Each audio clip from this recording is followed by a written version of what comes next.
Disclaimer, ये story केवल मनोरंजन के उद्देश्य से बनाया गया है। इसका उद्देश्य किसी भी जाति, धर्म या किसी व्यक्ति को ठेस पहुंचाना नहीं है। चैप्टर 7, मायरा का प्लान उसी पर भारी पड़ा। जैसे ही मायरा को पता चला कि वह सोशलाइट कॉफी कंपटीशन जीत चुकी है, उसका मूड अपने आप ही ठीक हो गया। अपने आप को ठीक करने के बाद वह अनीता के साथ वापस नीचे चली गई। नीचे जाने के बाद मायरा चारों तरफ देखने लगी और रुद्राक्ष को ढूंढ रही थी, लेकिन रुद्राक्ष ना कहीं भी दिखाई नहीं दे रहा था। तभी उसे वहां पर एक लड़की दिखी जो अक्सर ही उसे अच्छे से बात करती थी। उसने उससे पूछा, क्या तुमने मिस्टर सिंघानिया को देखा? मिस्टर सिंघानिया तो काफी देर पहले ही चले गए। उसकी बात सुनकर मायरा ने पूछा, क्या उन्होंने जाने से पहले कुछ कहा था? कुछ सोचकर उस लड़की ने कहा, वह तुम्हारी बहन से बातें कर रहे थे। उनके आसपास बहुत सारे बॉडीगार्ड थे जो उनके आसपास किसी को भी जाने नहीं दे रहे थे, इसलिए मैं उनकी बातें नहीं सुन पाई, मगर वह जाते समय ज्यादा खुश नहीं लग रहे थे। जैसे ही मायरा ने सुना कि रुद्राक्ष जाते समय ज्यादा खुश नहीं लग रहा था, उसके चेहरे पर चमक आ गई और उसने पूछा, तुम्हारा इस बात से मतलब क्या है? मुझे पूरी बात तो नहीं पता, मगर अंत में मिस्टर सिंघानिया तुम्हारी बहन से कुछ कहकर वहां से चले गए। उनके जाने के बाद तुम्हारी बहन भी पीछे पीछे गई उनसे बात करने के लिए, मगर मिस्टर सिंघानिया का बॉडीगार्ड ने उन्हें रोक दिया। इसका मतलब अनाहिता और मिस्टर सिंघाना इतने भी क्लोज नहीं है, मायरा ने कहा। तो उस लड़की ने उसकी हमें हाँ मिलाते हुए कहा, ऑफ कोर्स ऐसे ही बात है, और भले ही तुम्हारी बहन कितनी भी खूबसूरत क्यों न हो, वह है तो एक गांव की गवार लड़की, और सिंघानिया परिवार का स्टेटस क्या है वह तुम जानती हो। तो ऐसा कैसे हो सकता है कि एक गांव की अनपढ़ गवार लड़की का उनके साथ कोई कनेक्शन हो? वह इस लायक है ही नहीं पूरे शहर में, या फिर कह दो पूरे इंडिया में सिर्फ तुम ही हो जो मिस्टर सिंघानिया के लिए परफेक्ट है। उस लड़की ने मायरा को खुश करने के लिए कहा और उसका दांव सही भी लगा। उसकी बातें सुनकर मायरा बहुत खुश हो गई और उसने कहा, तुम मुझे बहुत अच्छी लगी। मैं अपने डैड से बात करूंगी ताकि तुम्हारी फैमिली को सपोर्ट करें और तुम्हारे बिजनेस को आगे बढ़ाने में मदद करें। ये तो बहुत अच्छी बात है, थैंक यू मायरा। मायरा उस लड़की से बात कर ही रही थी, तभी वहां पर खड़ी दो औरतों की बातें उसे सुनाई दी जो उसका मजाक उड़ा रही थी। एक लेडी ने कहा, मुझे नहीं पता था कि मायरा में इतनी हिम्मत है। कितना बड़ा तमाशा होने के बाद भी वह नीचे वापस आ गई। वह तो अपनी बहन की खूबसूरती देखकर इतना जलने लगी और गुस्सा हो गई कि वह बेहोश हो गई। उसकी बात सुनकर दूसरी औरत ने कहा, एग्जैक्टली, अगर मैं उसकी जगह होती तो मैं कम से कम 3 सालों के लिए अपने घर में छुप जाती और किसी के भी सामने नहीं आती, जब तक लोग इस इंसिडेंट को भूल नहीं जाते। उनकी बात सुनकर मायरा गुस्से में लाल हो गई। वह जाकर उन दोनों औरतों को अच्छा सबक सिखाना चाहती थी और उन्हें कुछ भी बोलने से रोक देना चाहती थी, लेकिन दुनिया के सामने उसकी स्वीट और एक प्यारी लड़की वाली इमेज ऐसा करने से खराब हो सकती थी। शहर में जल्दी एक ऐसा कंपटीशन होने वाला था जिसमें उसके अच्छे मैनर और व्यवहार के तौर पर उसे पॉइंट मिलते और उसे वह कंपटीशन किसी भी कीमत पर जीतना था। अभी उसके लिए सबसे ज्यादा मायने रखता था, वह था अनाहिता को सबक सिखाना। अगर वह अनाहिता को यहाँ से वापस भगा देती है तो कोई भी उसकी लाइमलाइट नहीं छीन पाएगा और ये लोग अपने आप ही उसके बारे में गॉसिप करना बंद कर देंगे। ये सोचते ही मायरा के दिमाग में एक खतरनाक प्लान ने जन्म लिया। वह जल्दी से जल्दी अनाहिता को बर्बाद कर देना चाहती थी और अपनी मॉम की बात मानकर वह वेट बिल्कुल नहीं कर सकती थी। क्या पता इस वक्त में अनाहिता क्या कर दे। धीरे धीरे पार्टी खत्म हो गई। सारे मेहमानों के जाने के बाद हाउसकीपर्स ने घर साफ कर दिया और सब अपने अपने कमरों में चले गए। अनाहिता के लिए भी एक रूम तैयार करवा दिया गया था। हिमेश मल्होत्रा ने उसे एक ऐसा रूम दिया था जिसमें एक खूबसूरत सी बालकनी जहां से बहुत ही सुंदर नजारा दिखाई देता था। हिमेश मल्होत्रा का ऐसा व्यवहार साफ दर्शा रहा था कि उनके लिए कितनी जरूरी है। हालांकि अनाहिता जानती थी कि उसका होना या ना होना हिमेश मल्होत्रा के लिए कोई मायने नहीं रखता, लेकिन हिमेश मल्होत्रा उसे बर्दाश्त कर रहे हैं क्योंकि अनाहिता के जरिए वह कई फायदे हासिल कर सकते हैं। और इस वक्त अनाहिता ने यह भी नोटिस किया कि एक हाउसकीपर पार्टी से ही उसके ऊपर नजर रखे हुए हैं। फ्रेश होने के बाद अनाहिता सोने जाना ही वाली थी, लेकिन वह इस वक्त काफी अलर्ट थी क्योंकि वह जानती थी कि इस घर के लोग इतनी आसानी से उसे नहीं छोड़ने वाले थे। कोई ना कोई जरूर उसके खिलाफ कोई प्लान बना रहा होगा। वही मायरा के रूम में मायरा इधर उधर टहल रही थी। वह बस यही सोच रही थी कि कैसे अपने प्लान को अंजाम दे। तभी उसे कुछ ख्याल आया और उसने किसी से कहकर मैरी को ऊपर बुलवाया। जैसे ही मैरी मायरा के रूम में पहुंची उसने पूछा, मिस मायरा, मैं आपकी कैसे मदद कर सकती हूँ? अनीता से इतने सारे पैसे मिलने के बाद मेरी काफी खुश थी और उसे ये भी उम्मीद थी कि अगर उसने इन दोनों माँ बेटी को उसी तरह खुश रखा तो उसे आगे भी और पैसे मिल सकते हैं। क्या तुमने उस गवार लड़की पर नजर रखी? क्या तुम्हें ऐसा कुछ महसूस हुआ जो अनयूजुअल हो? मायरा ने पूछा तो मैरी ने ना में सिर हिलाते हुए कहा, पार्टी खत्म होने के बाद वो लड़की और सर स्टडी रूम में गए थे बात करने के लिए, और जब वह स्टडी रूम से बाहर ही तो उसके हाथ में एक एटीएम कार्ड था। जरूर सर ने उस लड़की को पॉकेट मनी के तौर पर पैसे खर्च करने के लिए दिए होंगे और उसके बाद वह लड़की अपने कमरे में चली गई और उसके बाद बाहर नहीं आई। मैरी की बात सुनने के बाद मायरा गुस्से और जलन से भर गई। खर्च के लिए उसे जो भी पैसे चाहिए होते थे वह हमेशा थी उसकी मॉम ही देती थी। वह जानती थी कि उसके पिता हिमेश मल्होत्रा कितने कंजूस नेचर के हैं। यह उसके लिए बहुत ही हैरानी की बात है कि उन्होंने पहले ही दिन अनाहिता को एटीएम कार्ड दे दिया। इस बात से अनाहिता को बर्बाद करने का मायरा का इरादा और पक्का हो गया। मैरी, मैं चाहती हूँ कि तुम मेरे लिए कोई चीज लेकर आओ और उस चीज को लाने के बाद उस लड़की के रूम में रखना। वह कौन सी चीज है मैडम? एक जहरीला और बहुत ही खतरनाक सांप। मायरा ने इस बारे में पहले ही सोच लिया था। उनके घर के आसपास बहुत से पेड़ पौधे और एक छोटा सा जंगल भी था। अगर आधी रात को अनाहिता के रूम में एक जहरीला सांप आकर उसे काट लेता है और उसकी मौत हो जाती है, तो यह इंसिडेंट सिर्फ एक हादसा लगेगा। कोई भी इंसान यह नहीं समझ पाएगा कि यह किसी के द्वारा प्लान किया गया था। जहरीला खतरनाक सांप। क्या आप चाहती है कि सांप के काटने से वह लड़की मर जाए? जब मैरी ने यह बात पूछी तो उसके हाथ डर की वजह से कांप रहे थे। भले ही मायरा और अनीता के कई बुरे कामों में उसने साथ दिया था, लेकिन आज से पहले उसकी वजह से किसी की मौत नहीं हुई थी। क्या कोई प्रॉब्लम है? और क्या तुम यह नहीं करने वाली? नहीं, नहीं, मैं आपकी बात मानूंगी। मैं आपके और मिसेज मल्होत्रा के लिए बहुत लॉयल हूँ। इतना कहकर मैरी रुक गई। तभी उसने घबराते हुए कहा, लेकिन मुझे याद है कि मैडम ने कुछ टाइम के लिए हमें शांत रहने के लिए और कुछ भी ना करने के लिए कहा। वह इसके आगे कुछ कहती है उससे पहले ही मायरा आने से बीच में रोककर कहा, बस करो, मैं ये सब बातें नहीं सुनना चाहती। मेरी मॉम थोड़ी डरपोक है। वह नहीं जानती कि जितना लेट हम उस लड़की को सबक सिखाने में करेंगे, वह उतने ही ज्यादा मुसीबतें हमारे लिए खड़ा करेगी। यही सबसे अच्छा तरीका है उसे हमारे रास्ते से हटाने का। और वैसे भी अगर मैं गलत नहीं हूं तो तुम्हारा छोटा बेटा एक जुआरी है और उसके जुए में हारे हुए पैसों की भरपाई करने के लिए तुमने हमारे घर से एक कुछ चीजें चुराई थी। मैं सही कह रहा हूं ना?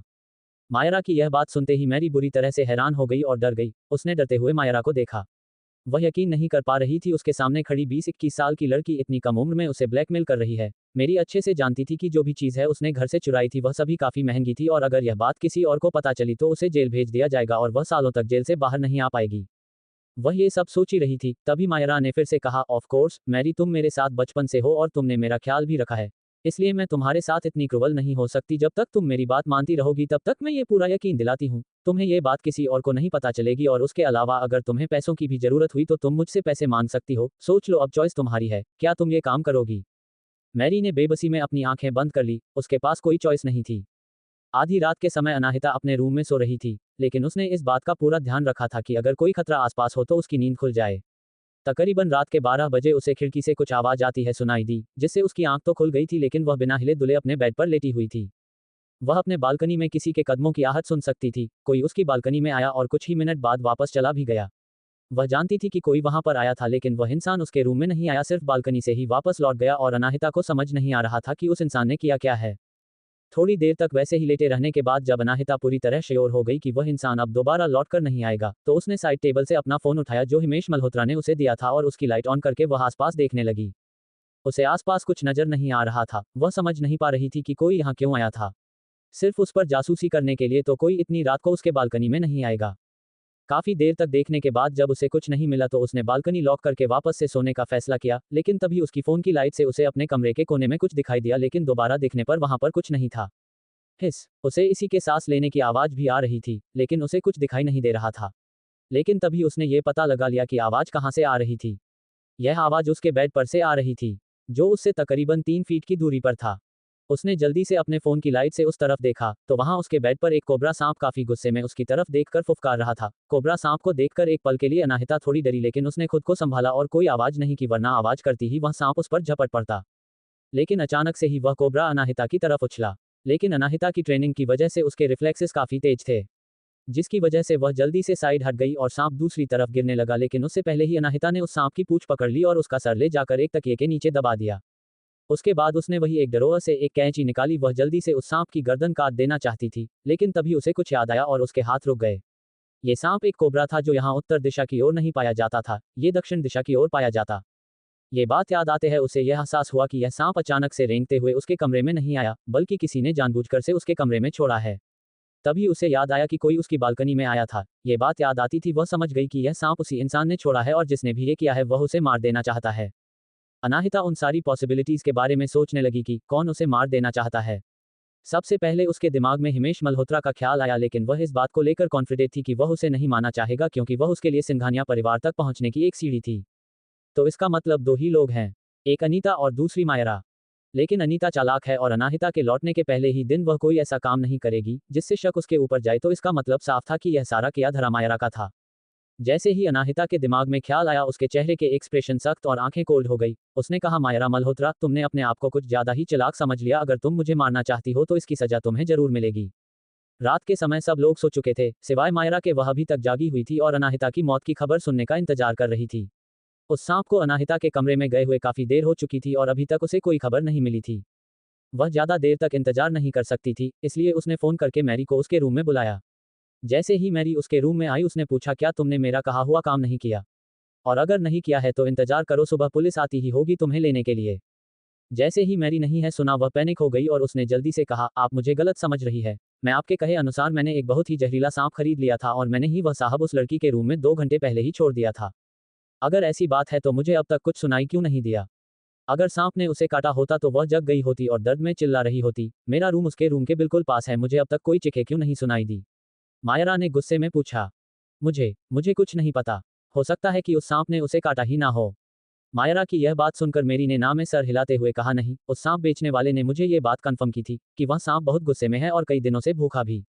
वह जब भी किसी जिंदा इंसान को अपने आसपास देखेगा उस पर वार जरूर करेगा।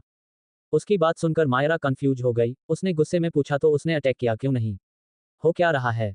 तभी मैरी ने फिर कहा, उस सांप बेचने वाले ने यह भी कहा था कि यह सांप बहुत जहरीला है और अगर जल्द से जल्द उस सांप का जहर शरीर से नहीं निकाला गया तो इंसान कुछ ही घंटों में मर जाएगा। हो सकता है कि सांप ने उसे काट दिया हो और वह लड़की रिएक्ट कर पाती उसके पहले ही वह लड़की मर।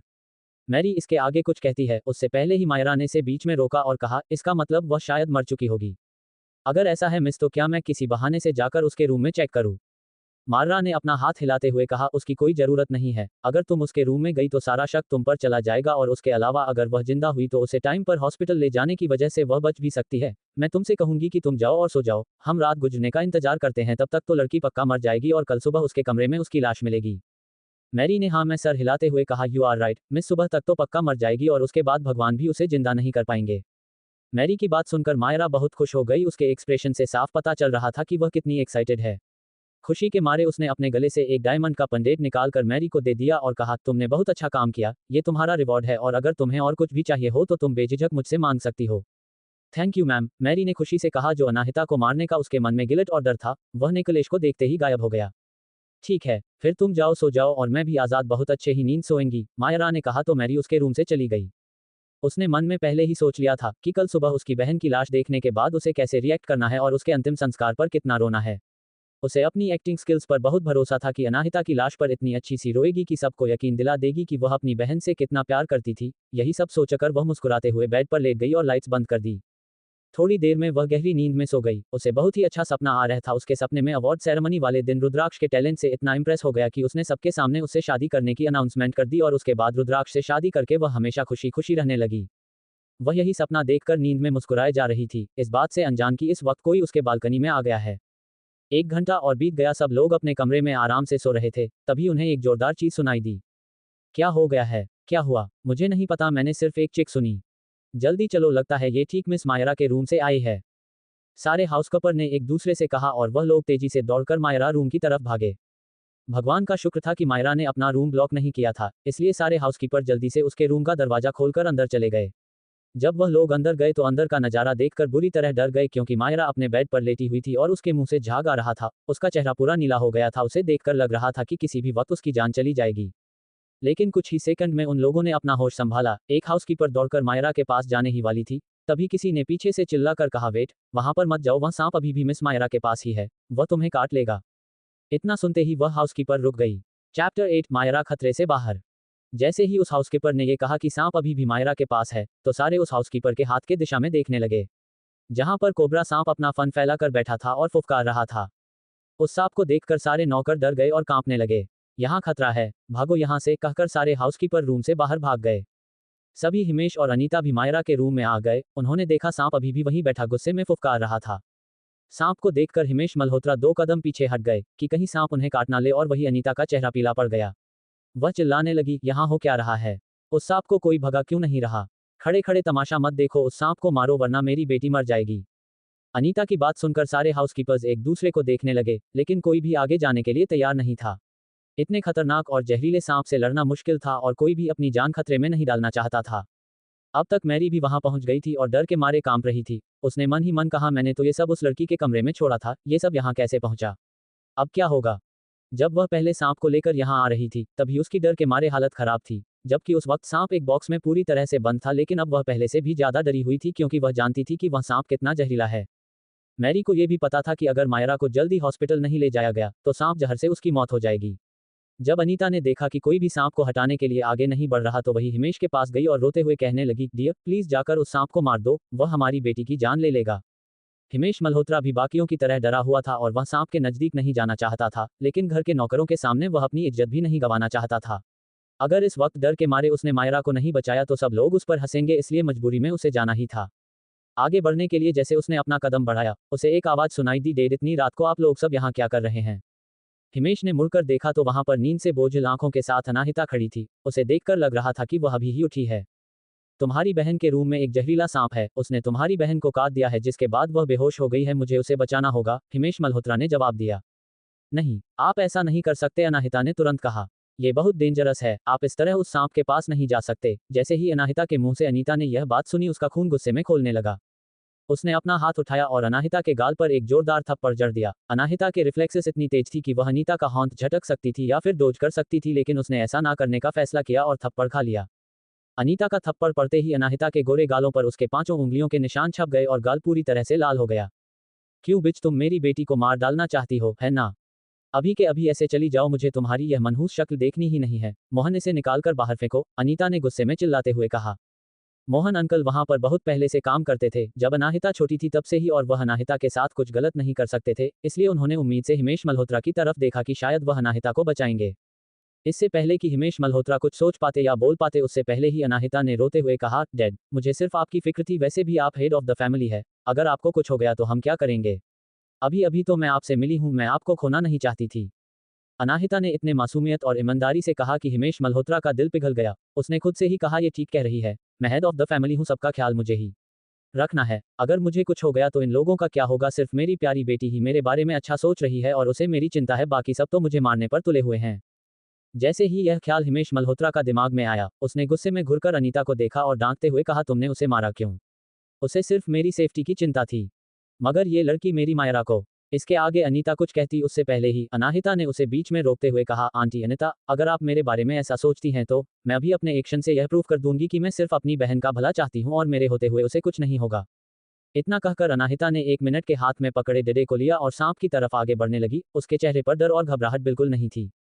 मोहन अंकल, जिन्हें अनाहिता की चिंता थी, उन्होंने चिल्लाकर कहा, संभाल के बेटा, वह सांप बहुत जहरीला है। अनाहिता को आगे बढ़ता देख हिमेश मल्होत्रा के चेहरे पर भी घबराहट आ गई, क्योंकि मायरा के मुकाबले अनाहिता उनके लिए ज्यादा कीमती थी। वह उसे खोने का रिस्क नहीं ले सकते थे, इसलिए उसने उसे रोकने की कोशिश करती है कहा, अनाहिता मत जाओ। लेकिन अनाहिता ने उनकी बात नहीं सुनी और आगे सांप की तरफ बढ़ गई। जैसे ही अनाहिता सांप के करीब पहुंची, उसे काटने के लिए सांप उछाला। इस बार अनाहिता ने पहली बार की तरह झटके से सांप को दूर नहीं फेंका, बल्कि उसने ऐसा दिखाया जाए उसे काफी मुश्किल हुई और अपनी हाथ में पकड़ी स्टिक से कोबरा पर वार किया, जिससे वह सांप और गुस्से में आ गया। उस सांप को और गुस्से में देखकर सब लोग इतना डर गए कि वह लोग कमरे के बाहर जाकर यह सब देखने लगे। अब सबकी नजरों में अनाहिता एक बहुत ही अच्छी और महान लड़की बन गई थी, जो अपनी बहन की जान बचाने के लिए अपनी जान खतरे में डाल चुकी थी। तकरीबन 15 से 20 मिनट की जद्दोजहद के बाद अनाहिता ने फाइनली सांप को पकड़ लिया था। वैसे तो ये काम उसके लिए बहुत आसान था, मगर उसने ऐसा दिखाया जैसे उसे बहुत मुश्किल हुई है। सांप को पकड़ने के बाद उसने कहा, मुझे कैंची या फिर चाकू लाकर दीजिए। ये चाकू लीजिए, मोहन अंकल ने कहा और अनाहिता के हाथ में एक तेज धार वाले चाकू पकड़ा दिया। चाकू लेकर अनाहिता ने बहुत ही सावधानी से उसे सांप के जहरीले दांत निकाल दिया। उसके एक्सप्रेशन से ऐसा लग रहा था जैसे वह इस वक्त बहुत डरी हुई है। सांप के दांत निकालने की वजह से सब शांत हो गया और वहीं रखे एक्स बॉक्स में अनाहिता ने उस सांप को बंद कर दिया। जैसे ही अनाहिता ने सांप को बॉक्स में बंद किया, हिमेश मल्होत्रा उसके पास आए और पूछा, बेटा तुम ठीक हो ना? ये पूछते ही अनाहिता के आंखों से आंसू बहने लगी और वह जाकर हिमेश मल्होत्रा के गले लग गई। डैड, मैं बहुत डर गई थी। हाँ बेटा, मैं जानता हूँ, मगर शांत हो जाओ, देखो तुमने कर दिया और वह सांप हमारा कुछ नहीं बिगाड़ सकता। आप यहाँ हैं तो मुझे डरने की जरूरत नहीं है। डैड, मगर आप मेरी चिंता छोड़िए, अभी हमें मायरा को हॉस्पिटल ले जाना होगा, अनाहिता ने पूरे डिटर्मिनेशन के साथ कहा। अनाहिता की बात सुनते ही हिमेश मल्होत्रा का दिल पिघल गया। ना सिर्फ उनकी बेटी बहादुर थी, बल्कि उसे अपनी बहन की भी फिक्र थी। तभी हिमेश मल्होत्रा की नजर अनाहिता के लाल गालों पर गई, जहां पर अभी भी अनीता के उंगलियों के निशान थे, जिसे देखकर उसे गुस्सा आ गया। उसने अनीता को देखकर कहा, देखो तुमने क्या किया। इसने मायरा को बचाने के लिए अपनी जान खतरे में डाली और फिर भी तुमने इसी पर इल्जाम लगाया और मारा भी। हिमेश मल्होत्रा की इस बात का अनीता कुछ जवाब देती, उससे पहले ही हिमेश मल्होत्रा ने कहा, अगर तुम्हें इतनी भी समझ नहीं है कि क्या सही और क्या गलत है, तो मुझे लगता है कि तुम्हें घर के मामलों से भी दूर रहना चाहिए। अब से घर के सारे फाइनेंशियल मामले में खुद हैंडल कर लूंगा। जैसे ही अनीता ने यह बात सुनी, उसके चेहरे का रंग उड़ गया। मेरी बात तो सुनो। इसके पहले कि वह अपने आप को एक्सप्लेन कर पाती, हिमेश मल्होत्रा ने उन्हें बीच में ही रोक दिया और कहा, शट अप, मुझे और कुछ नहीं सुनना। अभी के अभी अपने कमरे में चले जाओ और तब तक बाहर मत आना जब तक तुम ये समझ ना जाओ कि तुमने क्या गलत किया है।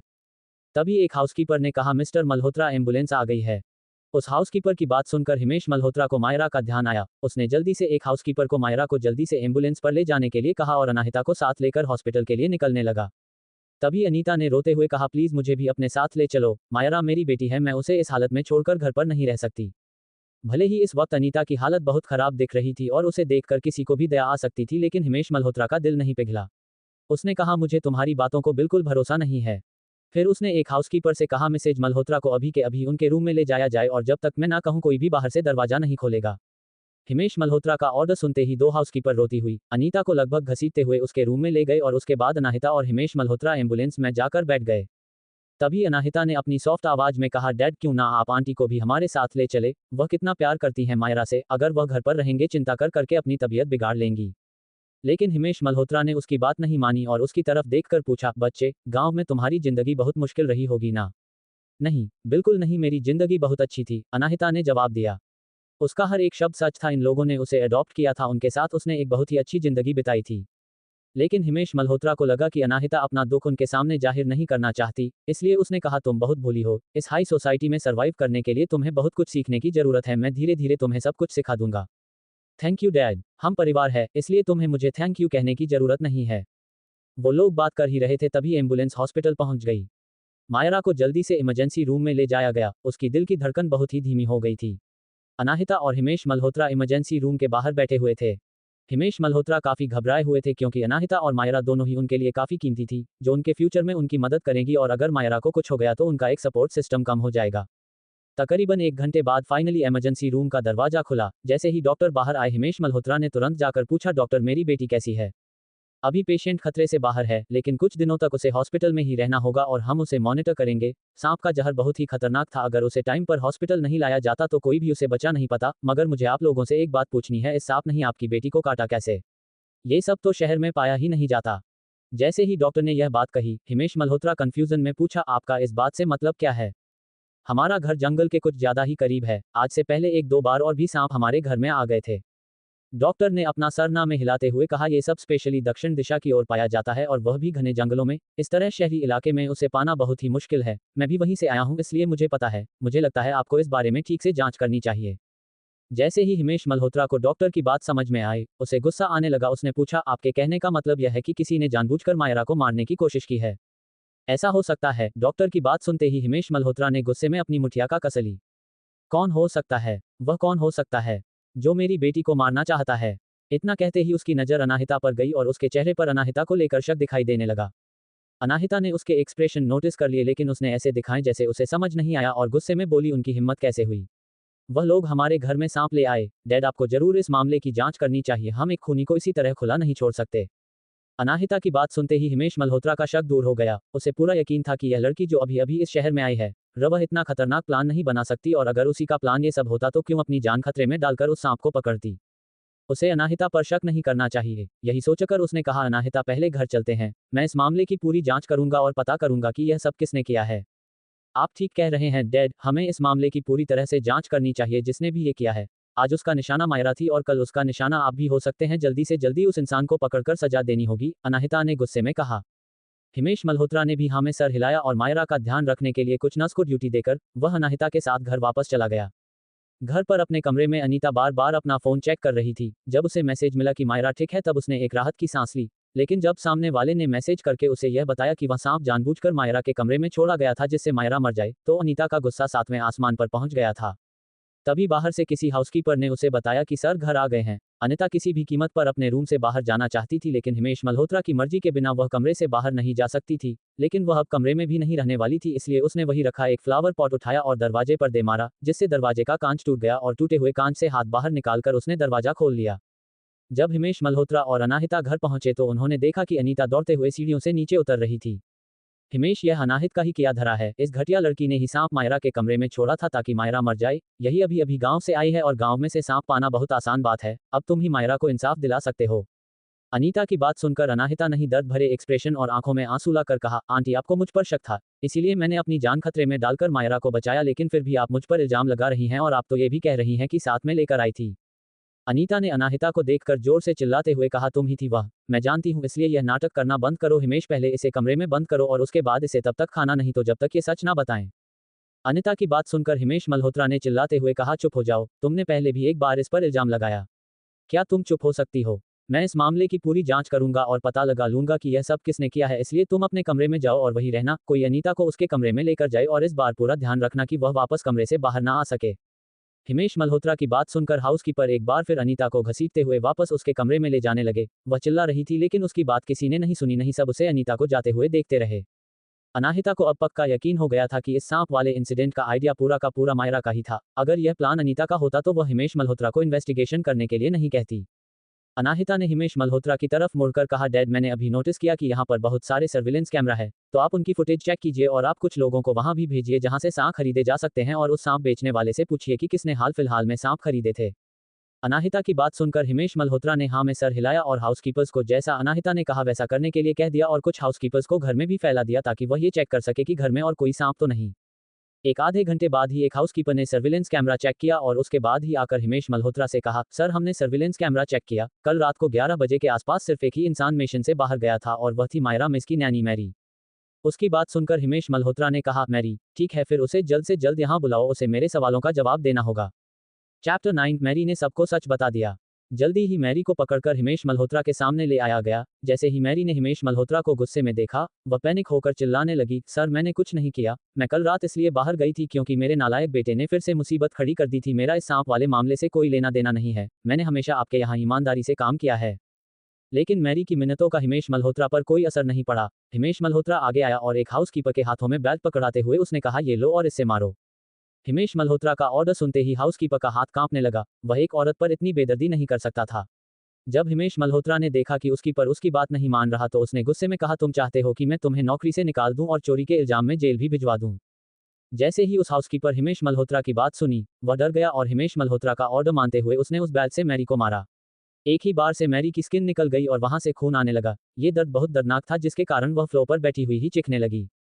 अनाहिता भी यह सब साइड में खड़ी होकर देख रही थी। उसके चेहरे पर कोई इमोशंस नहीं थे क्योंकि वह जानती थी कि मैरी ही वह औरत थी जो कल रात उसकी बालकनी में आकर सांप छोड़ गई थी और इस काम में वह मायरा के साथ बराबर की हकदार है, इसलिए अनाहिता को उसके ऊपर जरा से भी दया नहीं आ रही था। तकरीबन 10 बार मैरी को बैट से मारा गया। उसका शरीर पूरी तरह से खून से लथपथ हो गया था। उसके गले से अब आवाज भी नहीं निकल रही थी, लेकिन भले ही उसे कितना भी दर्द क्यों ना हो रहा हो, वह अभी भी सच नहीं बता रही थी क्योंकि वह जानती थी कि अगर उसने सच बताया तो जान लेने की कोशिश के जुर्म में उसे इससे भी बदतर सजा मिलेगी जो वह कभी नहीं होने देने वाली थी। जो हाउसकीपर मैरी को मार रहा था उससे अब और नहीं बर्दाश्त नहीं होता तो उसने हिमेश मल्होत्रा से कहा, सर हम इसे और नहीं मार सकते, इसकी उम्र देखिए, अगर एक भी बार और वार किया तो यह मर जाएगी। हिमेश मल्होत्रा भी समझ गए कि अब वार करना उनके लिए अच्छा नहीं होगा क्योंकि अगर मेरी मर गई तो इस मामले को सुलझाना बहुत मुश्किल हो जाएगा। ये सोचकर ही हिमेश मल्होत्रा जैसे ही उस हाउसकीपर को रुकने के लिए कहने वाले थे, उसी वक्त वहां पर दूसरा हाउसकीपर अपनी इन्वेस्टिगेशन पूरा करके आ गया। उसने हिमेश मल्होत्रा से कहा, सर मैंने मार्केट में बात की कि कौन ऐसे जहरीले सांप बेचता है, तो एक सांप बेचने वाले ने मुझसे कहा कि कल रात उसने किसी को एक बहुत ही जहरीला सांप बेचा था। जैसे ही मैरी ने उस हाउसकीपर की बात सुनी, वह अपनी जगह पर जम गई भी। अनाहिता ने गौर से मैरी की तरफ देखते हुए पूछ, क्या वह मैरी आंटी की थी जिन्होंने सांप खरीदा था? उस कीपर ने ना में सर हिलाते हुए कहा, मैंने यह बात उस आदमी से नहीं पूछी, मगर मैं उस सांप बेचने वाला को अपने साथ यहाँ ले आया हूँ, वह चेहरा देखकर बता देगा कि किसने उससे सांप खरीदा था। हिमेश मल्होत्रा ने कहा, बहुत अच्छे, उस आदमी को यहाँ लेकर आओ। जल्द ही वह सांप बेचने वाला इंसान हिमेश मल्होत्रा के सामने आया और उसने उसे ग्रीट किया। तब तक हिमेश मल्होत्रा के कहने पर एक हाउसकीपर वह बॉक्स भी ले आया जिसमें सांप बंद था। बॉक्स के बाहर से ही सांप को देखा जा सकता था। उसकी तरफ इशारा करते हुए हिमेश ने पूछा, क्या ये वही सांप है जो तुमने बेचा था? सांप को एक नज़र देखने के बाद उस आदमी ने हाँ में सर हिलाया और कहा, हाँ सर यही है, ये सांप बहुत ही कम मिलते हैं और इसके शरीर पर जो निशान है वह भी बहुत कम ही पाया जाता है, इसलिए मैं इसे झट से पहचान गया। उस सांप बेचने वाले की बात सुनकर हिमेश मल्होत्रा ने मैरी की तरफ इशारा करते हुए कहा, क्या ये वही बूढ़ी औरत है जिसने तुमसे सांप खरीदा था? उस आदमी को कोई आइडिया नहीं था कि यहाँ क्या हो रहा है, लेकिन वह इतना तो जरूर जानता था कि वह हिमेश मल्होत्रा जैसे बड़े इंसान से झूठ बोलकर बच नहीं पाएगा। इसलिए उसने मैरी को एक नज़र देखा और हाँ मैं सर हिलाते हुए कहा, हाँ सर यह वही है, उसने मुझसे कहा था कि इस सांप के जहर से उससे कुछ जरूरी काम है और इसका बेटा कोई साइंटिस्ट है जो तरह के जहरीले सांपों पर रिसर्च कर रहा है, इसलिए मैं इसे सबसे जहरीला सांप दे दूँ। अब सच सबके सामने आ गया था। हिमेश मल्होत्रा ने मैरी के पास जाकर गुस्से में उसे बहुत जोर से धक्का दिया और बहुत ही गुस्से में पूछा, अब तुम्हें क्या कहना है इस बारे में? नीचे फ्लोर पर पड़ी हुई मैरी सूखे पत्ते की तरह कांप रही थी, लेकिन वह अभी भी चुप थी। तभी अनाहिता आगे आए और उसने कहा, देखिए मैरी आंटी, अब सच सबके सामने आ चुका है, अब बेहतर यही होगा कि आप सब कुछ सच सच बता दें, इससे पहले कि पुलिस यहाँ आए और वह आपसे अपने तरीके से उगलवाए कि आप मायरा को नुकसान क्यों पहुंचाना चाहती थी। आपने उसे बड़े होते हुए देखा है और आप उसे मार डालना चाहती थी। आपको नहीं लगता कि आप बहुत ही निर्दयी हैं? नहीं, मैंने यह नहीं किया। मैं मायरा मिस को क्यों नुकसान पहुंचाना चाहूंगी? वह मेरी बेटी की तरह है। तभी अनाहिता ने फिर कहा, तो फिर आप किसे नुकसान पहुंचाना चाहती थी? मेरे डैड को, या फिर किसी ने आपको पैसे दिए थे मुझे फंसाने के लिए, या फिर आप अब ये कहेंगे कि मैंने ही आपको पैसे दिए थे सांप यहाँ लाने के लिए? अनाहिता के लास्ट वर्ड से मैरी पूरी तरह से हैरान हो गई। पहले उसने यही सोचा था कि वह सारा दोष अनाहिता पर ही डाल देगी तो शायद अनीता और मायरा उसे बचा लेंगे, लेकिन जब अनाहिता ने खुद अपने मुंह से यह बात कही तो अब उस पर इल्जाम लगाना बेवकूफ़ी होगा। जब अनाहिता ने देखा कि मैरी अभी भी अपनी वफादारी नहीं छोड़ रही और ना ही मायरा का नाम ले रही है, तो उसने हिमेश मल्होत्रा की तरफ मुड़कर कहा, डैड, पुलिस को फोन कीजिए, इस जैसे खतरनाक इंसान को पूरी जिंदगी जेल की सलाखों के पीछे होना चाहिए। उसकी बात सुनते ही मैरी ने अनाहिता की तरफ देखा और रिक्वेस्ट करते हुए कहा, नहीं प्लीज आप ऐसा मत कीजिए, मेरे दोनों बेटों को अभी भी मेरी जरूरत है। तो ठीक है, सच बताओ, अगर तुमने सच बता दिया तो शायद इतने सालों तक इस परिवार की सेवा करने के बदले तुम्हें छोड़ दिया जाएगा। अब मैरी ने हार मान ली, वो जानती थी उसे क्या करना है। अगर वह सच बता देगी तो शायद उसे छोड़ दिया जाए, और अगर उसने सच नहीं बताया तो वह पूरी जिंदगी जेल की सलाखों के पीछे बताएगी। भले ही अनीता और मायरा ने उसके लिए कुछ भी किया हो या फिर उसे कुछ भी दिया हो, लेकिन वह उनके लिए इतनी बड़ी कुर्बानी नहीं देने वाली थी। उसने रोते हुए कहा, मैं सब कुछ बताती हूँ, वह मिस मायरा ही थी जिन्होंने मुझे ये सब करने के लिए कहा था। उन्होंने सांप खरीद कर अनाहिता मिस के कमरे में छोड़ने के लिए कहा था, लेकिन मुझे नहीं पता कि वह सांप अनाहिता मिस के कमरे से मायरा मिस के कमरे में कैसे चला गया। उसकी बात सुनकर अनाहिता ने कहा, मेरा रूम मायरा के रूम के बहुत पास है, तो हो सकता है कि वह सांप बालकनी के जरिए रेंगते हुए उसके रूम में चला गया हो। मैंने कभी नहीं सोचा था कि मायरा मुझसे इतनी नफरत करती है। उसने तुम मुझसे अच्छे से बात की थी, मुझे लगा वह मुझसे प्यार करती है। अनाहिता की आवाज इस वक्त रुआसी हो गई थी। उसे देखकर ऐसा लग रहा था जैसे वह बहुत हैरान और दुखी है। तुम घटिया औरत और वह बदिमाग और बुरी लड़की, तुम दोनों को अपने किए की बहुत अच्छी सजा दूंगा मैं, हिमेश मल्होत्रा ने गुस्से में चिल्लाते हुए कहा। उसके बाद उसने एक गहरी सांस लेकर खुद को शांत किया और एक हाउसकीपर से कहा, अनीता को नीचे लेकर आओ, वह भी अपनी आंखों से देखें कि उसकी अच्छी और प्यारी बेटी ने क्या कारनामा किया है। हिमेश मल्होत्रा मायरा से बहुत प्यार करते थे और उसने उसकी हर एक ख्वाहिश पूरी करने के लिए बहुत पैसा और समय खर्च किया था। तभी अनाहिता ने कहा, आप इतना गुस्सा मत होइए, मैं अचानक से यहाँ आ गई और आप भी मुझसे बहुत अच्छे से पेश आ रहे थे, इसीलिए शायद मायरा को इनसिक्योरिटी हुई होगी और वह मुझे अपना नहीं पाई, मगर मुझे यकीन है कि वक्त के साथ वह मुझे। इसके आगे अनाहिता कहती उससे पहले ही हिमेश मल्होत्रा ने उसे बीच में रोकते हुए कहा, इतना सब कुछ हो जाने के बाद भी तुम उसके बारे में बात कर रही हो, तुम्हारी यही अच्छाई तुम्हें बहुत भारी पड़ेगी। अगर चीजें मायरा के हिसाब से हुई होती तो वह सांप तुम्हें काट चुका होता और क्या पता तुम्हारी जान भी चली गई होती। हिमेश मल्होत्रा की बात सुनकर अनाहिता ने उदासी से अपना सर हिलाते हुए कहा, डैड, हर कोई गलती करता है, मायरा छोटी है, उसे अभी बहुत कुछ सीखना है। इसके आगे अनाहिता कुछ कहती उससे पहले ही अनीता नीचे आ गई। जब अनीता के सामने मैरी ने सब कुछ दोबारा से दोहराया तो उसका चेहरा पीला पड़ गया। उसने मन ही मन कहा, मैं इस जैसी बेवकूफ लड़की को कैसे जन्म दे सकती हूँ। अनीता ने बार बार मायरा को समझाया था कि कुछ वक्त के लिए अनाहिता पर सिर्फ नजर रखनी है, कोई कदम नहीं उठाना। मायरा ने ना सिर्फ उसकी बात अनसुनी कर दी बल्कि उससे छुपाकर इतना बड़ा कांड भी कर दिया। अब से किसी भी तरह खुद को बचाना होगा और ये देखना होगा कि मायरा को कम से कम सजा मिले। इसलिए अपने चेहरे पर झूठी उदासी लाकर कहा, मुझे माफ कर दीजिए हिमेश, मैं हमारी बेटी को अच्छे संस्कार नहीं दे पाई। जब वह वापस आ जाएगी तो मैं उसे बहुत अच्छे से समझाऊंगी। अनाहिता बेटा, आई एम सॉरी, एक तो मैंने ये सब किया और उसके ऊपर से मैंने तुम ही पर इल्जाम लगाया, लेकिन प्लीज अपनी बहन को माफ कर दो, मैं उसे बहुत अच्छे से समझा दूंगी। जब हिमेश मल्होत्रा ने देखा कि कैसे अनीता ने अपनी गलती मान ली तो उसका गुस्सा थोड़ा शांत हुआ और उसने कहा, ठीक है, मैं नहीं चाहता कि यह बात बाहर आए और लोगों के सामने हमारे परिवार की बेइज्जती हो, इसलिए मैं यह मामला यहीं खत्म कर रहा हूँ। फिर उसने मैरी की तरफ देखकर कहा, लेकिन यह औरत इतनी आसानी से नहीं छूटेगी, इसीलिए इसे ले जाओ, ये हमारी फैक्ट्री में मजदूर की तरह काम करेगी और याद है ये किसी से भी कांटेक्ट ना कर पाए मदद के लिए। हिमेश मल्होत्रा के ये कहते ही हाउसकीपर मैरी को वहां से ले गए। अब वह कभी भी मल्होत्रा मैंशन नहीं आ सकती थी। थोड़ी ही देर में हिमेश मल्होत्रा को हॉस्पिटल से कॉल आया। दूसरी तरफ से कहा गया, मिस्टर मल्होत्रा, आपकी बेटी को होश आ गया है और वह हॉस्पिटल में रहना नहीं चाहती, वह जल्द से जल्द घर जाना चाहती है। उसकी बात सुनकर हिमेश मल्होत्रा ने गुस्से में कहा, उसे जो करना है करने दो, मुझे कोई फर्क नहीं पड़ता। हिमेश मल्होत्रा को अभी भी यकीन नहीं हो रहा था कि मायरा ऐसी हरकत कर सकती है। अगर वह अनाहिता के साथ ऐसा कर सकती है तो फ्यूचर में किसी बड़े कारण की वजह से उसे भी नुकसान पहुंचा सकती है। यही सोच सोचकर उसका दिमाग खराब हो रहा था। मायरा ने किसी का इंतजार नहीं किया और उसने खुद ही पिक्चर्स पेपर साइंस करके ड्राइवर के साथ वापस अपने घर जाने लगी। भले ही उसे कितनी भी तकलीफ क्यों ना हो रही हो, लेकिन उसे जल्द से जल्द घर पहुंचना था। उसने दिमाग में प्लान सोच लिया था कि कैसे वह अपने डैड को बताएगी कि उसके रूम में सांप अनाहिता ने रखा था और वह उसे मार डालना चाहती थी। उस घटिया लड़की को तो मैं आज अच्छा सबक दिखाऊंगी। ये सब जानने के बाद डैड पक्का उसे घर से निकाल देंगे और मल्होत्रा परिवार की इकलौती बेटी होंगी।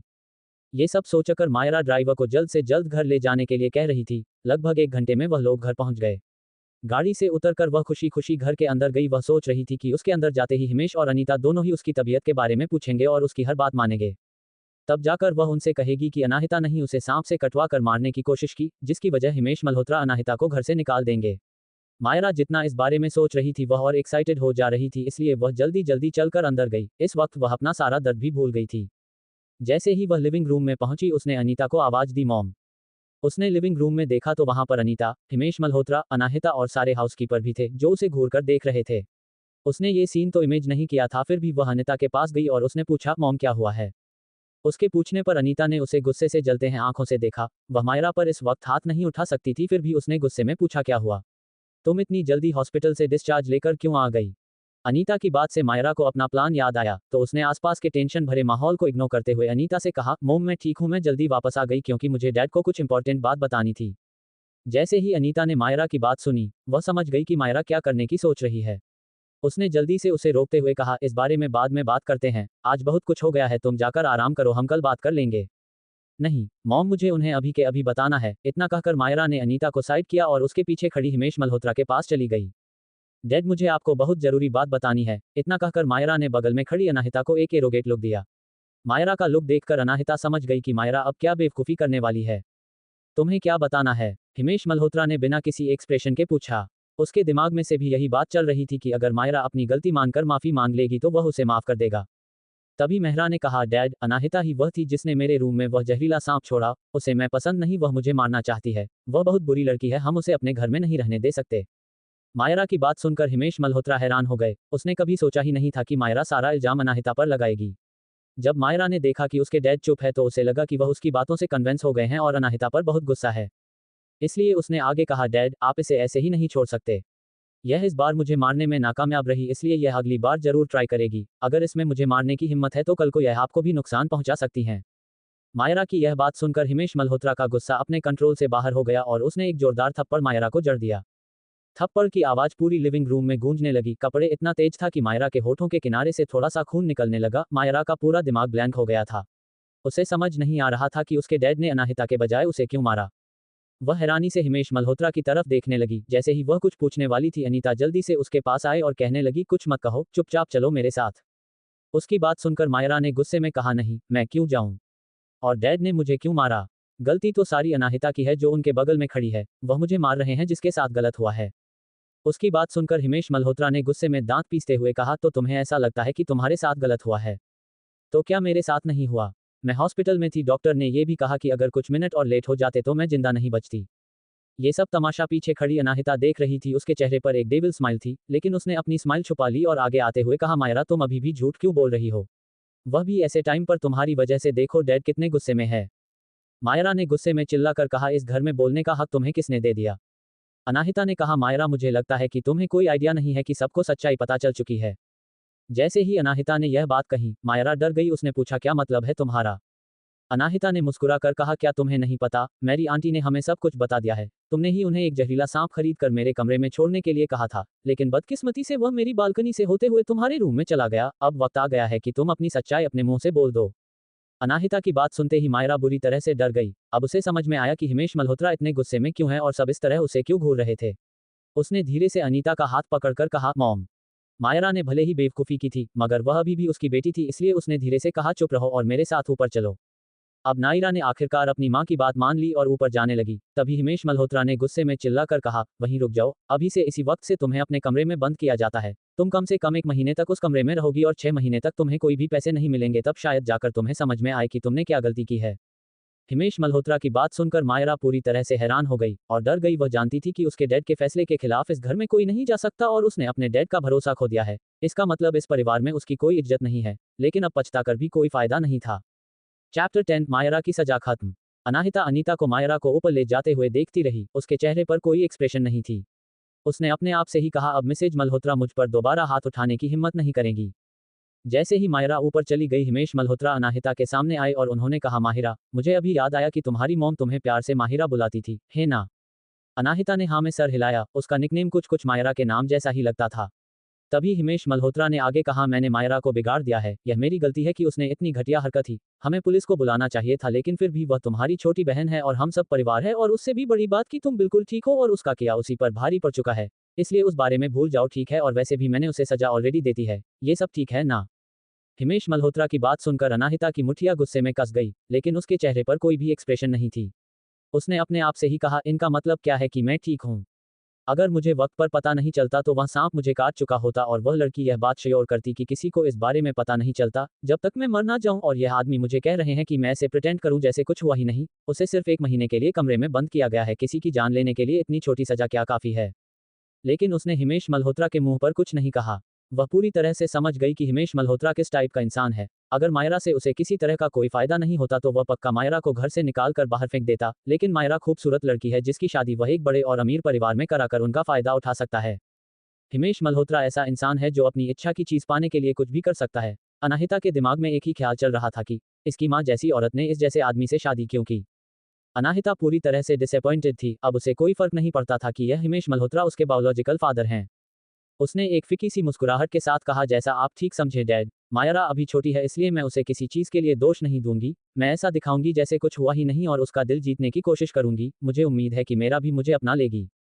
डोंट वरी, मैं उससे बात करूंगा कि यह सब भूल जाए और तुमसे अच्छे से बर्ताव करें और कोई भी आज के बाद इस बारे में बात नहीं करेगा। मुझे उम्मीद है कि तुम दोनों जल्द ही एक दूसरे के साथ खुशी खुशी रहोगे। जी बिल्कुल डैड, अनाहिता ने मुस्कुराकर कहा। उसकी प्यारी सी मुस्कुराहट देखकर कोई भी यही कहेगा कि वह कितनी मासूम और समझदार है। और वही अनाहिता की बात सुनकर हिमेश मल्होत्रा ने एक चैन की सांस ली कि कम से कम उसकी एक बेटी तो उसकी बात सुनती है और वह उसे अच्छे से कंट्रोल कर पाएगा। कल पूरी रात बहुत कुछ हो गया। मुझे उम्मीद है कि तुम थक गई होगी। जाओ जाकर आराम करो और कुछ भी चाहिए हो तो मुझे बता देना, मैं तुम्हें वह चीज लाकर दे दूंगा। इतना कहकर उसने अपनी पॉकेट से एक कार्ड निकाला और अनाहिता के हाथ में देते हुए कहा, ये लो एक और कार्ड, इसमें भी 10 लाख रुपए है। अब कुल मिलाकर तुम्हारे पास 20 लाख रुपए हो गए। तुम सब खर्च कर सकती हो और जब तुम्हारे पैसे खत्म हो जाए तो तुम मुझसे आकर और मांग लेना। तुम गांव की लड़की की तरफ नहीं रह सकती, तुम्हें मल्होत्रा परिवार की बेटी की तरह रहना है। मैं किसी से कहकर तुम्हारे लिए कुछ अच्छे और डिजाइनर कपड़े मंगवा दूंगा। थैंक यू डैड, आप बहुत अच्छे हैं। अनाहिता की बात पर हिमेश मल्होत्रा ने मुस्कुराकर उसका सर थपथपाया और ऊपर अपने कमरे में चला गया। उसके जाने के बाद अनाहिता भी अपने कमरे में वापस आ गई और कमरे में कदम रखते ही उसके चेहरे की प्यारी सी मुस्कुराहट गायब हो गई। अनाहिता अब समझ चुकी थी कि उसे और सावधान रहना होगा क्योंकि इस इंसिडेंट के बाद अनीता उस पर पूरी नजर रखने वाली है और सच पता लगाना उसके लिए बहुत मुश्किल होने वाला है। फिर वह जाकर अपने बेड पर लेट गई और खाली आंखों के साथ ऊपर सीलिंग को देखने लगी। उसने उसी तरह ऊपर देखते हुए कहा, अकेला रहना इतना भी बुरा नहीं है और अब मैं पूरी तरह से अकेली भी नहीं हूँ। मेरी जन्म देने वाले माँ बाप ना सही लेकिन पालने वाले माँ बाप उससे बहुत प्यार करते हैं और मेरा भाई भी। वह लोग मुझे बहुत मिस करते होंगे लेकिन मैं उन लोगों को इन मुसीबतों में नहीं डाल सकती, इसलिए अभी उनसे दूरी बनाकर रखना ही उनके लिए ठीक होगा। अपने दूसरे परिवार के बारे में सोचते हुए उसके चेहरे पर एक प्यारी सी मुस्कुराहट आ गई। तभी उसका फोन बजा। उसने अपना पुराना नंबर भी उस फोन में डाला था, इसलिए उसके जान पहचान के जितने भी लोग थे उनके पास ये फोन नंबर था। जब उसने कॉल पिक किया तब उसे पता चला कि यह अफ्रीका से उसके एक दोस्त का कॉल था। कैसी हो तुम? दूसरी तरफ के इंसान ने पूछा।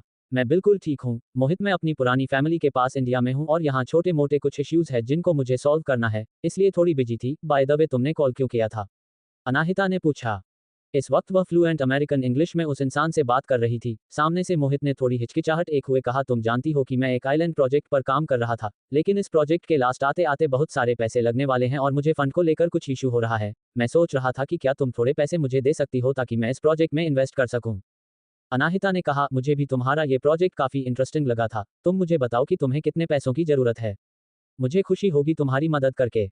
ये तो बहुत अच्छी बात है, तुम इन्वेस्ट करोगी और इस प्रोजेक्ट में ज्वाइन हो जाओगी। तुम्हारे लिए और अच्छा होगा। हमें तकरीबन 2 से 3 करोड़ रुपयों की जरूरत थी। क्या तुम्हारे लिए ठीक है? कोई प्रॉब्लम नहीं है, मैं ट्रांसफर कर दूंगी, अनाहिता ने जवाब दिया। थोड़ी देर तक बात करने के बाद उसने कॉल कट कर दिया और अमेरिका में अपने पर्सनल फाइनेंशियल एडवाइजर को कॉल किया। इस प्रोजेक्ट में इन्वेस्ट करने को लेकर उसे डिस्कस करने के बाद अनाहिता ने उसी रूम में रखा कंप्यूटर ऑन किया और मोहित के अकाउंट में 3 करोड़ रुपए ट्रांसफर कर दिए।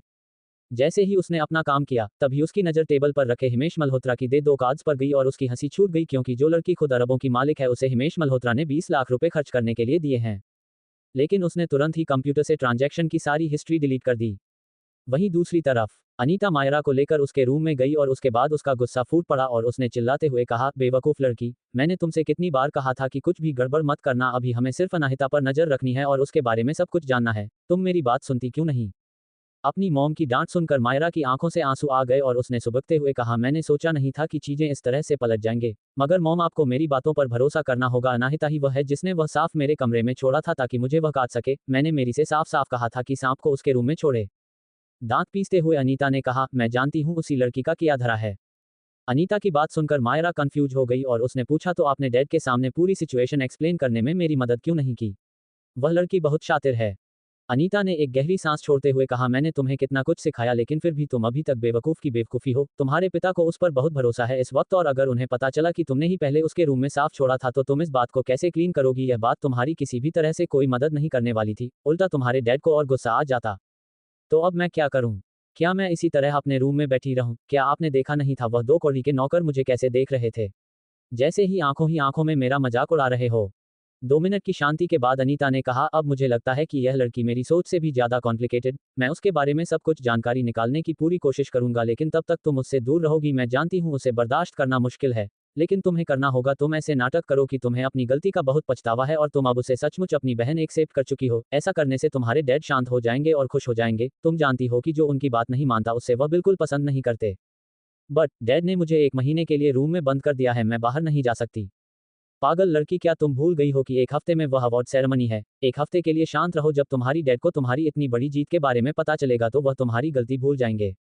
हाँ, आप बिल्कुल ठीक कह रही हैं। मैं इसे 1 हफ्ते में बहुत अच्छे से प्रैक्टिस करूंगी और उस सेरेमनी में सबको दिखा दूंगी कि मैं बेस्ट हूँ।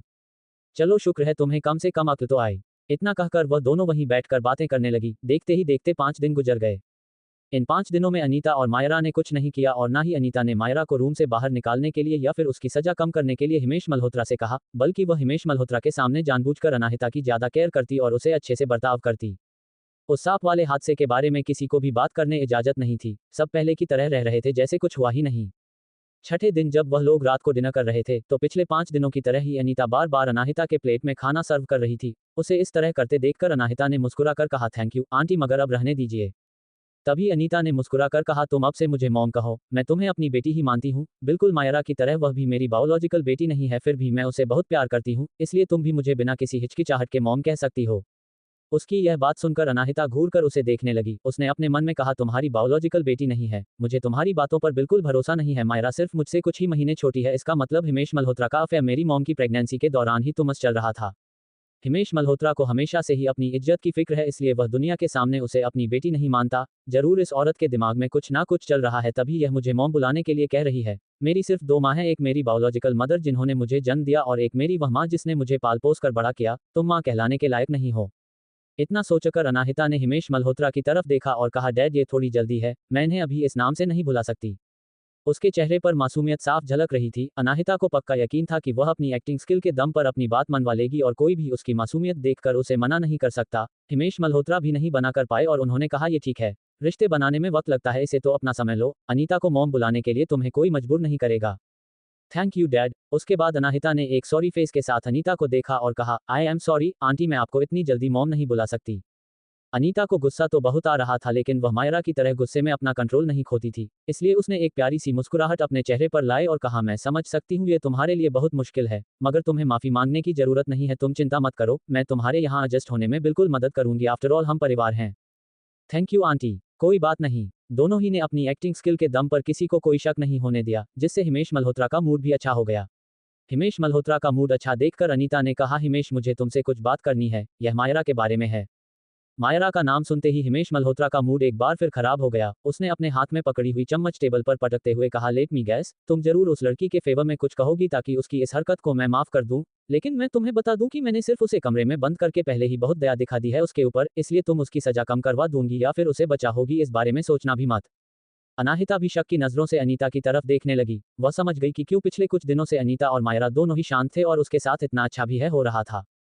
तभी अनीता ने उदास सा फेस बनाकर कहा, मैं उससे माफ करने के लिए नहीं कह रही हूँ, यह कोई और बात है, मैं सिर्फ कुछ तुम्हें बताना चाहती थी। हिमेश मल्होत्रा ने उसकी तरफ देखा और पूछा, क्या बात है? उसकी बात सुनकर अनीता ने बहुत ही ड्रामेटिक वे में गहरी सांस छोड़ी और अपने पॉकेट से एक पेपर निकालकर हिमेश मल्होत्रा को दिखाते हुए कहा, मुझे आज ही एक लेटर मिला है, तुम्हें क्राउन कॉफी एकेडमी कंपटीशन तो याद ही होगा। मायरा ने उसमें भाग लिया था और वह जीत चुकी है, उसे फर्स्ट प्राइज मिलने वाला है। क्या? हिमेश मल्होत्रा ने हैरानी से कहा। वह बहुत अच्छे जानते थे कंपटीशन के बारे में और वह ये भी जानता था कि इस कंपटीशन के विनर को श्योर कॉफी, जो एक इंटरनेशनल प्रोडक्ट है, उसका का ब्रांड एम्बेसडर बनाया जाएगा। अनीता की बात सुनकर हिमेश मल्होत्रा बहुत खुश हो गए। उसने अनीता के हाथ से वह लेटर लिया और सब कुछ ध्यान से पढ़ने लगे और जब उसे पता चला कि सर अवार्ड सेरेमनी के चीफ गेस्ट रुद्राक्ष सिंघानिया है तो उसकी आंखें चमक गई। उसने अपने हाथ में लेटर को पकड़ा और एक्साइटेड होते हुए कहा, ये तो बहुत अच्छी खबर है, तुमने मुझे पहले क्यों नहीं बताया? यह अवार्ड सेरेमनी तो कल दोपहर को ही है। अनीता ने धीरे से कहा, ये सब मायरा की गलती की वजह से हुआ। जब मैंने कल उसे इसके के बारे में बताया तो उसने कहा कि वह यहाँ नहीं जाना चाहती, वह घर पर रहकर अपनी गलती सुधारना चाहती है। हिमेश मल्होत्रा ने कहा, क्या पागलपन है। ऐसा मौका जिंदगी में सिर्फ एक बार मिलता है और वह नहीं जाना चाहती कि उसका दिमाग खराब हो गया है। तभी उसकी नज़र अनाहिता पर पड़ी और उसने खुद को संभालते हुए कहा, माहिरा, मुझे लगता है कि उसे अपनी गलती का एहसास हो गया है और वह अपनी गलती की जिम्मेदारी लेने के लिए तैयार है, तो इसलिए मुझे लगता है कि हमें उसे और दिनों तक रूम में बंद नहीं करना चाहिए। तुम क्या सोचती हो? उसकी बात सुनकर अनाहिता मन ही मन ये सोचने लगी कि वह सचमुच उसकी बेटी है भी या नहीं। लेकिन उसने अपनी फीलिंग्स अपने चेहरे पर नहीं आने दी और एक प्यारी सी मुस्कुराहट के साथ कहा, डैड, मैं यह आपसे बहुत पहले ही कहना चाहती थी कि मायरा को इतने लंबे टाइम तक रूम बंद करना ठीक नहीं होगा। हमें उसे जल्द से जल्द रूम से बाहर निकाल देना चाहिए। वैसे भी वह कोई बच्ची नहीं है। एक बार गलती करने के बाद क्या सही और क्या गलत है इस बारे में उसे समझ आ गया होगा, और जब आपने उसे इतनी बड़ी सजा दे ही दी थी तो वह दोबारा गलती नहीं करेगी। अनाहिता की बात सुनकर अनीता ने गुस्से में अपने दांत पिस लिए, क्योंकि वह जानती थी कि अनाहिता की बातों से हिमेश मल्होत्रा पर इतना असर पड़ेगा कि अगर मायरा ने अगली बार कोई भी गलती की तो उसे बहुत ही बुरी सजा मिलेगी। अनाहिता की बातें सुनकर ही हिमेश मल्होत्रा ने भी कहा, अनाहित ठीक कह रही है। अनीता, जाओ उसे कह दो कि अगली बार अगर कोई ऐसी गलती हुई तो मैं उसे इस घर से निकाल दूंगा। हिमेश मल्होत्रा की बात सुनते ही अनीता ने अपना गुस्सा अंदर दबाया और कहा, मैं उसे कह दूंगी, आप चिंता मत करो, उसे पता है कि उसने गलत किया है। और अनाहिता बेटा, थैंक यू सो मच उसे माफ करने के लिए। अनाहिता ने उसे देखा और मुस्कुरा कर कहा, हम सब एक परिवार हैं और बुरे वक्त में हमें परिवार का साथ देना चाहिए। भले ही मायरा ने मुझे मारने की कोशिश की है मगर फिर भी मैंने उसे माफ कर दिया। अनाहिता की बात सुनते ही अनीता की मुस्कुराहट गायब हो गई। अब वह अनाहिता को और बर्दाश्त नहीं कर सकती थी, इसलिए उसने जल्दी से कहा, कल हमें बेंगलुरु जाना है, इसलिए मैं अपनी चीजें पैक करने जा रही हूँ। इतना कहकर वह आगे बढ़ी और आधे रास्ते में रुककर उसने हिमेश की तरफ मुड़कर कहा, कल वीकेंड है हिमेश, तो तुम ऑफिस नहीं जा रहे हो तो क्यों ना मेरे और मायरा के साथ तुम और अनाहिता भी हमारे साथ चले। अनीता की बात सुनकर हिमेश मल्होत्रा को रुद्राक्ष और अनाहिता की दोस्ती याद आई, इसलिए उसने जल्दी कहा, तुम बिल्कुल ठीक कह रही हो, तुम अनाहिता के भी कपड़े पैक कर लो और कल के ट्रिप के लिए इसके लिए कुछ नए कपड़े भी ले लेना। हाँ बिल्कुल वैसा करूंगी, अनीता ने एक विजयी मुस्कान के साथ कहा और अपने आप से बोली, अब तुम बस रुको और देखो, अनाहिता उस अवार्ड सेरेमनी में मेरी बेटी स्टार होगी और तुम एक मजाक बनकर रह जाओगी। चैप्टर 11, रुद्राक्ष से फिर मुलाकात। अनीता के ऊपर जाने के बाद हिमेश मल्होत्रा ने अनाहिता को देखा और पूछा, महिरा, मुझे सच सच बताओ, तुम रुद्राक्ष सिंघानिया से कैसे मिले और क्या तुम दोनों दोस्त हो? हिमेश मल्होत्रा ये सवाल बहुत पहले ही पूछ लेना चाहता था, लेकिन उसे चिंता थी कि कहीं अनाहिता यह न समझ जाए कि वह अनीता का इस्तेमाल रुद्राक्ष और सिंघानिया परिवार के नजदीक जाने के लिए करना चाहता है। इसलिए वह अब तक चुप था, लेकिन अनाहिता की बातों और उसके बिहेवियर से उसे अब समझ में आ गया था कि किसी भी सवाल से उसका इरादा जानने के लिए अनाहिता बहुत ही भोली है और उसके सामने बैठी है बेवकूफ लड़की कोई भी सवाल का सही सही जवाब उसे दे देगी। और जैसा उसने उम्मीद की थी, अनाहिता ने बिना किसी हिचकिचाहट के जवाब दिया, मैं एक्चुअली उन्हें इतना अच्छे से नहीं जानती, मैं उनसे एक्सीडेंटली मिली थी जंगल में जब वह बुरी तरह जख्मी थे। मैंने जंगल की कुछ जड़ी बूटियों से उनका इलाज किया था और जब अगले दिन उनके बॉडीगार्ड उनको लेने आए तो वह अपने साथ साथ मुझे भी यहाँ ले आए। अनाहिता ने पूरी कहानी बहुत ही शॉर्ट फॉर्म में बता दी थी, जिससे हिमेश मल्होत्रा को उस पर शक भी ना हो, लेकिन हिमेश मल्होत्रा तो सिर्फ यही जानकर खुश हो गया कि अनाहिता ने रुद्राक्ष सिंघानिया की जान बचाई थी। अनाहिता की कहानी सुनकर हिमेश मल्होत्रा थोड़ा खुश और थोड़ा दुखी दोनों था। वह दुखी इसलिए था कि उसे लगा था कि रुद्राक्ष और अनाहिता के बीच जरूर कुछ है, लेकिन ऐसा कुछ नहीं था, और उसी वक्त पर वह खुश भी था क्योंकि अनाहिता ने रुद्राक्ष सिंघानिया की जान बचाई थी। इसका मतलब अपनी जान बचाने वाले इंसान के परिवार के लिए रुद्राक्ष सिंघानिया थोड़ी मदद तो कर ही सकता था, और रुद्राक्ष सिंघानिया की मदद यानी कि उनकी किस्मत खुल जाना। उसने खुश होकर कहा, बहुत अच्छे, ये बहुत अच्छी बात है माहिरा, जैसा कि एक्सपेक्टेड था मेरी बेटी से। इस वक्त हिमेश मल्होत्रा की आंखों की चमक इतनी थी जैसे उसे दुनिया का सबसे बड़ा खजाना मिल गया हो। अनाहिता भी समझ रही थी कि हिमेश मल्होत्रा के दिमाग में क्या चल रहा है, लेकिन उसने अपने एक्सप्रेशन ऐसे रखे जैसे उसे कुछ समझ में नहीं आया। अगले दिन सुबह ही वह चारों मुंबई से बेंगलुरु जाने के लिए गाड़ी में बैठकर एयरपोर्ट के लिए निकल गए। गाड़ी में बैक सीट पर अनाहिता और मायरा बैठे हुए थे। मायरा ने क्राउन कॉफी एकेडमी की येलो कलर की यूनिफॉर्म पहनी हुई थी और शहर के एक अच्छे मेकअप आर्टिस्ट से सॉफ्ट और ग्लैमरस मेकअप करवाया था। सुंदर लग रही थी, और वही उसके मुकाबले अनीता ने अनाहिता को बहुत ही सस्ते कपड़े दिए थे और किसी को उसका मेकअप करने के लिए भी नहीं हायर किया था। वैसे भी अनाहिता को मेकअप करना पसंद नहीं था, इसलिए उसने किसी भी तरह का कोई मेकअप खुद भी नहीं किया था और सिंपल ही अपने बालों को खुला छोड़ा हुआ था। वह एक प्यारी सी टीनेज लड़की लग रही थी, लेकिन सिंपलिसिटी में भी अनायता की खूबसूरती किसी का भी ध्यान अपनी तरफ खींच सकती थी, और अनीता की खूबसूरती मायरा की आंखों में जल रही थी। जब वह पूरी तरह से तैयार हो गई थी तो उसे पूरा यकीन था कि आज के शो की वह स्टार होने वाली है, लेकिन बिना किसी महंगे कपड़े और बिना किसी मेकअप के भी अनाहिता की खूबसूरती देखकर उसका गुस्सा धीरे धीरे बढ़ता जा रहा था। इससे पहले कि वह कोई हरकत करती, आगे बैठी अनीता ने नोटिस कर लिया और धीरे से खांस दी, जिससे मायरा अपने होश में आए और उसे याद आया कि उसे अपने प्लान पर फोकस करना है। अपने आप से ही कहा, अनाहिता खूबसूरत है तो क्या हुआ? उसके खूबसूरत चेहरे के अलावा उसके पास कुछ नहीं है। आदमियों को वही लड़कियां पसंद आती हैं जिनके पास खूबसूरती के साथ साथ स्टाइल, एटीट्यूड और टैलेंट भी हो जो मेरे पास है। इसलिए उसने अपना गुस्सा दबाया और एक नकली मुस्कुराहट के साथ कहा, अनाहिता मुझे मौका ही नहीं मिला तुमसे माफी मांगने का, लेकिन जब अब हम दोनों यहाँ हैं तो मैं सिर्फ तुमसे कहना चाहती हूँ कि मुझे माफ कर दो, मुझे ऐसे बचकाना व्यवहार नहीं करना चाहिए था, प्लीज मुझे माफ कर दो। अनाहिता जानती थी कि यह शब्द भले ही मायरा के मुंह से निकल रहे हो लेकिन ये शब्द अनीता के थे। बचकाना व्यवहार, हाँ मैं समझ सकती हूँ कि तुम्हारे लिए किसी की जान लेना तो बचकाना ही है। अनाहिता ये सोच रही थी लेकिन फिर भी उसने एक प्यारी सी मुस्कुराहट के साथ मायरा का हाथ थामा और कहा, तुम ठीक कह रही हो, मेरा और पास्ट की बातों को लेकर तुम्हें मुझसे माफी मांगने की कोई जरूरत नहीं है, हम फैमिली हैं आफ्टर ऑल। अनाहिता ने मायरा का हाथ बहुत ही कसकर पकड़ा हुआ था, जैसे उसके हाथ में दर्द होने लगा। वह अनाहिता का हाथ दूर झटक देना चाहती थी लेकिन अपने डैड के सामने वह ऐसा नहीं कर सकती थी, इसलिए वह फिर भी दर्द बर्दाश्त करती रही और अपने चेहरे पर एक नकली मुस्कुराहट बनाए रखी। थोड़ी ही देर में वह लोग एयरपोर्ट पर पहुंच गए। एयरपोर्ट पर पहुंचकर वह सभी चेकिंग प्रोसेस के लिए जाने लगे और रूल्स के अकॉर्डिंग फर्स्ट क्लास पैसेंजर को पहले बोर्ड करने की इजाजत थी और क्योंकि हिमेश मल्होत्रा ने इकोनॉमी क्लास की टिकट ली थी, उन्हें वेट करना पड़ रहा था। लेकिन जैसे ही उनकी बारी आई हिमेश मल्होत्रा अपनी जगह पर रुक गया और दूसरी दिशा में देखते हुए उसने कहा, मिस्टर सिंघानिया। मायरा ने उम्मीद नहीं की थी कि रुद्राक्ष को वह एयरपोर्ट पर देखेगी, लेकिन जैसे ही उसने रुद्राक्ष को देखा उसने अपनी नजर झुका ली और चेहरे पर एक प्यारी सी मुस्कुराहट ले आई ताकि वह रुद्राक्ष का ध्यान अपनी तरफ खींच सके। वही रुद्राक्ष का असिस्टेंट उसे अपने किसी प्रोजेक्ट की जानकारी बता रहा था, लेकिन हिमेश मल्होत्रा ने उन्हें डिस्टर्ब कर दिया। हिमेश मल्होत्रा की आवाज सुनकर उसने उनकी तरफ देखा। उन दोनों को देखकर रुद्राक्ष ने अपने कोल्ड और कंफ्यूज आंखों से उन्हें देखा और अपनी भारी आवाज में पूछा, क्या मैं आपको जानता हूं? रुद्राक्ष का सवाल सुनकर हिमेश मल्होत्रा शर्मिंदा हो गए, उन्हें लगा नहीं था कि रुद्राक्ष ने इतनी जल्दी भूल जाएगा और वही मायरा ने गुस्से में अपने दांत पीस लिए। मुझे समझ नहीं आ रहा था कि 2 बार मिलने के बाद भी रुद्राक्ष उसे भूल कैसे सकता है। क्या उसकी याददाश्त इतनी कमजोर है? असलियत तो ये थी कि रुद्राक्ष की याददाश्त बहुत अच्छी थी, लेकिन वह सिर्फ जरूरी लोगों को ही याद रखता था और जो लोग उसकी नज़रों में जरूरी नहीं होते थे उन पर वह जरा सा भी वक्त बर्बाद करना उसे ठीक नहीं लगता था। अनाहिता उनके पीछे ही खड़ी थी और उसने भी रुद्राक्ष को नोटिस किया, लेकिन उसने कोई रिएक्शन नहीं दिया और ना ही रुद्राक्ष को ग्रीट किया। हिमेश मल्होत्रा ने फिर कहा, मैं हिमेश मल्होत्रा, शायद मैं आपको याद होगा मिस्टर सिंघानिया, आपने मेरी बेटी की बर्थडे पार्टी अटेंड की थी कुछ दिनों पहले। रुद्राक्ष याद करने की कोशिश करने लगा। इस हफ्ते उसने 4 बर्थडे पार्टी अटेंड की थी, वह भी बहुत बड़े बड़े लोगों के साथ, लेकिन उसे हिमेश मल्होत्रा नाम का कोई इंसान याद नहीं आ रहा था। जब हिमेश मल्होत्रा ने रुद्राक्ष के चेहरे पर अभी भी कंफ्यूजन देखा तो उसने मायरा को पीछे हटाया और अनाहिता को आगे करते हुए कहा, लगता है आप मुझे भूल गए हैं मिस्टर सिंघानिया, बट मुझे लगता है कि आप मेरी बेटी को नहीं भूले होंगे। अनाहिता का चेहरा रुद्राक्ष को नहीं दिखाई दे रहा था, इसलिए उसने उसे पहले नहीं देखा था क्योंकि अनीता ठीक उसके सामने खड़ी थी। रुद्राक्ष ने अनाहिता को ऊपर से नीचे तक देखा और फिर बाकी पीछे खड़े 3 लोगों को देखा। वह तीनों बहुत ही ब्रांडेड कपड़े में तैयार जैसे थे, किसी फैशन शो के लिए जा रहे हो।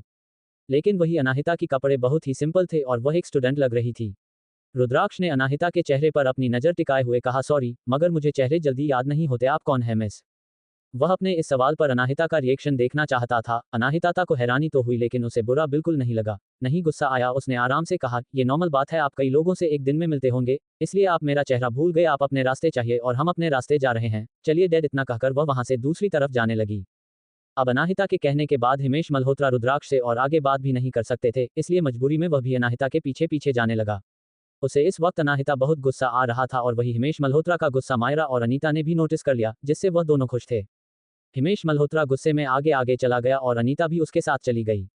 पीछे अनाहिता और मायरा एक साथ चल रहे थे। तभी मायरा के दिमाग में एक ख्याल आया और उसने अनाहिता को चिढ़ाते हुए कहा, ओह डियर, मुझे लगा था कि तुम्हारे और मिस्टर सिंघानिया के बीच में जरूर कुछ है, मगर मुझे लगता है कि मैं गलत थी, उसने तो तुम्हें पहचाना भी नहीं। लेकिन तुम उदास मत हो, यह नॉर्मल सी बात है कि सिंघानिया ग्रुप के मालिक रुद्राक्ष सिंघानिया जैसे इंसान तुम जैसे गांव की लड़की को भूल गया। इतना कहकर वह अनाहिता को देखने लगी। उसे लगा था कि उसकी बातें सुनकर अनाहिता गुस्से में पागल हो जाएगी और उसे इस बात से बहुत ज्यादा खुशी मिलेगी। लेकिन अनाहिता का चेहरा अभी भी एक्सप्रेशन लेस था, जैसे उसे इस बात का कोई फर्क ही नहीं पड़ा हो और असलियत में उसे इस बात से सचमुच कोई फर्क नहीं पड़ा था कि रुद्राक्ष उसे भूल गया। वह जानती थी कि मल्होत्रा परिवार रुद्राक्ष से दोस्त बढ़ाकर अपना फायदा ढूंढ रहा है, लेकिन उसे इन सब बातों से कोई मतलब नहीं था। और वही जब मायरा ने देखा कि अनाहिता को कोई फर्क नहीं पड़ रहा तो उसका गुस्सा 7वें आसमान पर पहुंच गया। उसे लगा कि अनाहिता सिर्फ उसके सामने फर्क ना पड़ने की एक्टिंग कर रही है, लेकिन वह लोग इस बात से अनजान थे कि रुद्राक्ष की आंखें सिर्फ और सिर्फ अनाहिता पर टिकी हुई थी। जब तक अनाहिता उसकी नजरों से ओझल नहीं हो गई तब तक वह उसे देखता रहा और उसके जाने के बाद उसके चेहरे पर एक मुस्कुराहट आ गई। वही उसके बगल में खड़ा रुद्राक्ष के असिस्टेंट की लगभग आंखें ही बाहर आने वाली थी। उसने अपने आप से कहा, ये हो क्या रहा है? सर कभी मुस्कुराते नहीं है, उनका चेहरा हमेशा एक्सप्रेशन लेस रहता है और वह अपने आप ही मुस्कुरा रहे हैं और उनकी यह मुस्कुराहट बिल्कुल असली है, वह दिल से मुस्कुरा रहे हैं। मुझे तो याद भी नहीं कि आखिरी बार मैंने सर को मुस्कुराते हुए कब देखा था। रुद्राक्ष का असिस्टेंट अपने इन्हीं ख्यालों में खोया हुआ था। तभी उसे अचानक रुद्राक्ष की आवाज सुनाई दी, क्या तुमने नोटिस किया कि उस लड़की और उसके परिवार के बीच में क्या अलग था? वहां पर 2 लड़कियां थी, लेकिन वह रुद्राक्ष के साथ इतने सालों से काम कर रहा था कि वह जानता था कि रुद्राक्ष किस लड़की के बारे में बात कर रहा है। इसलिए उसने थोड़ा हिचकिचाते हुए कहा, मेरे हिसाब से बाकी 3 लोगों ने काफी महंगे और डिजाइनर कपड़े पहने हुए थे और उस यंग लेडी ने बहुत ही सस्ते और नॉर्मल से कपड़े पहने हुए थे। लेकिन असिस्टेंट की बात सुनकर रुद्राक्ष ने ना में सिर हिलाया और रुद्राक्ष का जवाब सुनकर उसका असिस्टेंट हैरान हो गया कि क्या उसने गलत गैस किया। लेकिन इससे पहले कि वह कुछ कहता, रुद्राक्ष ने कहा, मैं उसके कपड़ों की बात नहीं कर रहा। रुद्राक्ष की बात सुनकर उसके असिस्टेंट ने राहत की सांस ली, इसलिए कम से कम उसने लड़की तो सही पहचानी थी। लेकिन फिर उसने कंफ्यूजन में पूछा, अगर आप कपड़ों की बात नहीं कर रहे हैं तो किस बारे में बात कर रहे हैं? उसका ये सवाल पूछते ही रुद्राक्ष का चेहरा पहले की तरह एक्सप्रेशन लेस हो गया और उसने कहा, कुछ नहीं, चलो। रुद्राक्ष की बात सुनकर असिस्टेंट ने भी वो मामला वहीं छोड़ दिया और उससे उस प्रोजेक्ट की रिपोर्ट देने लगा।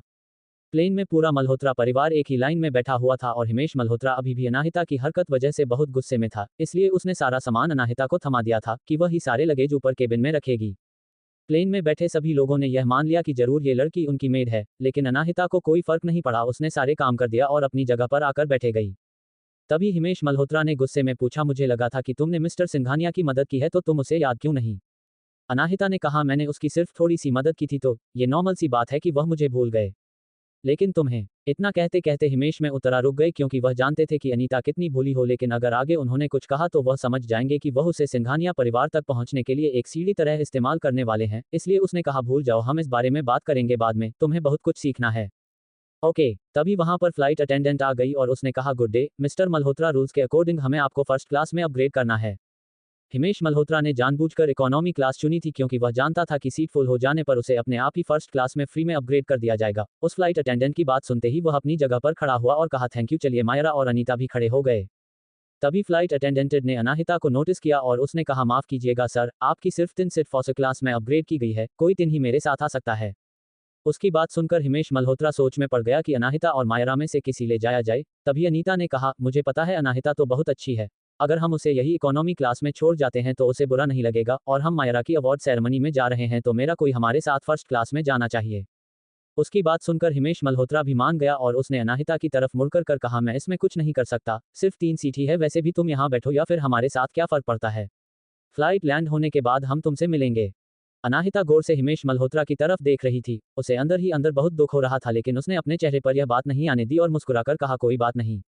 सॉरी कहकर हिमेश मल्होत्रा अनीता के साथ अटेंडेंस के पीछे पीछे 4th क्लास में जाने लगा। तभी मायरा ने रोककर अनाहिता को देखा और टोट करते हुए कहा, अब तो तुम समझ ही गई होगी कि डैड मुझसे ज्यादा प्यार करते हैं और वह कभी भी मुझसे ज्यादा तुमसे प्यार नहीं करेगी। मैं फर्स्ट क्लास में जा रही हूँ, तुम यहाँ इकोनॉमिक्स क्लास में बैठो। तभी अनाहिता नहीं एक टेढ़ी हंसी के साथ कहा, है तुम्हें जल्दी जाना चाहिए, कहीं इससे पहले डैड अपना माइंड ना चेंज कर ले और तुम्हारी जगह मुझे अपने साथ ना ले जाए। जैसे ही मायरा ने यह बात सुनी, वह पैनिक कर गई और उसने जल्दी से अपना बैग पकड़ा और सीधा फर्स्ट क्लास में चली गई। उनके जाने के बाद अनाहिता ने अपनी आंखें बंद की, फाइनली वह आराम कर सकती थी और उसे डिस्टर्ब कोई नहीं करेगा। लेकिन उसे अभी भी तकलीफ हो रही थी, क्योंकि थी तो वह इंसान ही और दुखी होने का हक उसे भी था, लेकिन उसने अपने इमोशंस पर कंट्रोल करना सीख लिया था ताकि उसके इमोशन का कोई गलत फायदा नहीं उठा सके। वह अपनी आंखें बंद करके बैठी हुई थी, तभी उसे किसी की आवाज सुनाई थी, एक्सक्यूज मिस, मैं क्या यहाँ पर आप अकेली है? मैं यहाँ आपके बगल में बैठ सकता हूँ? एक आदमी ने पोलाइटली पूछा। अनाहिता ने उसे देखा और वह समझ गई कि उस लड़के के दिमाग में क्या चल रहा है। उसने कहा, सॉरी, यह मेरी परिवार की सीट है और वह लोग जल्दी यहाँ आ जाएंगे। उस लड़के ने दोबारा अनाहिता से नहीं पूछा और निराशा से साहिल आते हुए वहां से चला गया। अभी उस आदमी को गए हुए 2 ही मिनट हुए थे, तभी किसी और ने उसे आवाज दी, एक्सक्यूज मी मिस। अनाहिता को गुस्सा आने लगा था। वह सामने खड़ी इंसान को डांटने ही वाली थी, तभी वह चुप हो गई, क्योंकि सामने वही इंसान खड़ा था जो एयरपोर्ट पर रुद्राक्ष सिंघानिया के साथ था। उस आदमी ने अपना इंट्रोडक्शन देते हुए कहा, मैं सिंघानिया सर का असिस्टेंट हूँ, वह आपको अपने प्राइवेट जेट में इनवाइट करना चाहते हैं, मैंने पहले ही आपका सामान ले लिया है तो आप मेरे साथ चल सकती हैं। उसकी बात सुनकर अनाहिता सोचने लगी, लेकिन तभी उसे उस लड़के का ख्याल आया और उसने आसपास नजरें घुमाकर देखी तो कोई और लड़के उसी फ्लाइट में बैठे हुए थे और उसी की तरफ देख रहे थे। इसका मतलब साफ था कि अगर उसने मना किया तो वह सारे लड़के एक के बाद एक वहां आएंगे और उससे बैठने के लिए पूछेंगे और उसे डिस्टर्ब करेंगे। ये सोचकर उसने कहा, ठीक है फिर चलिए। ठीक है फिर चले मेरे साथ, इतना कहकर वह आगे आगे चलने लगा। उन्हें एयरप्लेन से बाहर जाने के लिए फर्स्ट क्लास केबिन से होकर गुजर रहा था और वह लोग वहां पहुंचे तो मायरा तुरंत उन्हें नोटिस कर लिया। चैप्टर 12 एक नया शख्स। जैसे ही मायरा ने अनाहिता को फर्स्ट क्लास में देखा, वह अपनी जगह पर खड़ी हुई और कहने लगी, अनाहिता, इस सब का क्या मतलब है? तुम क्या यहाँ मेरी सीट पर बैठने आए हो? और अगर ऐसा है तो मैं तुम्हें याद दिला देती हूँ कि तुम मेरी वजह से ही इस फ्लाइट पर हो, क्योंकि मुझे अवार्ड सेरेमनी में जाना है, मेरी अवार्ड सेरेमनी। अनाहिता ने उसे कोल्डली देखा और कहा, रिलैक्स, मैं यहाँ तुम्हारी कीमती फर्स्ट क्लास सीट के लिए नहीं आई हूँ। उसकी बात सुनकर मायरा ने अपनी बहु सिकुड़ता और तेज आवाज में पूछा, तो तुम यहाँ क्यों आए हो? पीछे सिर पर आंखें बंद करके बैठे हिमेश मल्होत्रा ने भी उसकी बात सुन ली और खड़े होते हुए गुस्से भरी आवाज में कहा, अनाहिता तुम क्या कर रही हो? मैंने सोचा था कि तुम एक अच्छी और ओबेडिएंट लड़की हो, तो क्या वह सब सिर्फ दिखावा था? अनाहिता कुछ कहने वाली थी, उससे पहले ही उसके पीछे खड़े रुद्रास के असिस्टेंट ने उन्हें तेज नजरों से देखा और कहा, आई एम सॉरी, मगर आप सब लोग गलत समझ रहे हैं। Miss Malhotra first class cabin में बैठने के लिए यहाँ नहीं आई है, मैं इन्हें बस एग्जिट के जरिए लेकर प्राइवेट जेट में जा रहा था, जो आपके प्लेन के बगल में खड़ा है।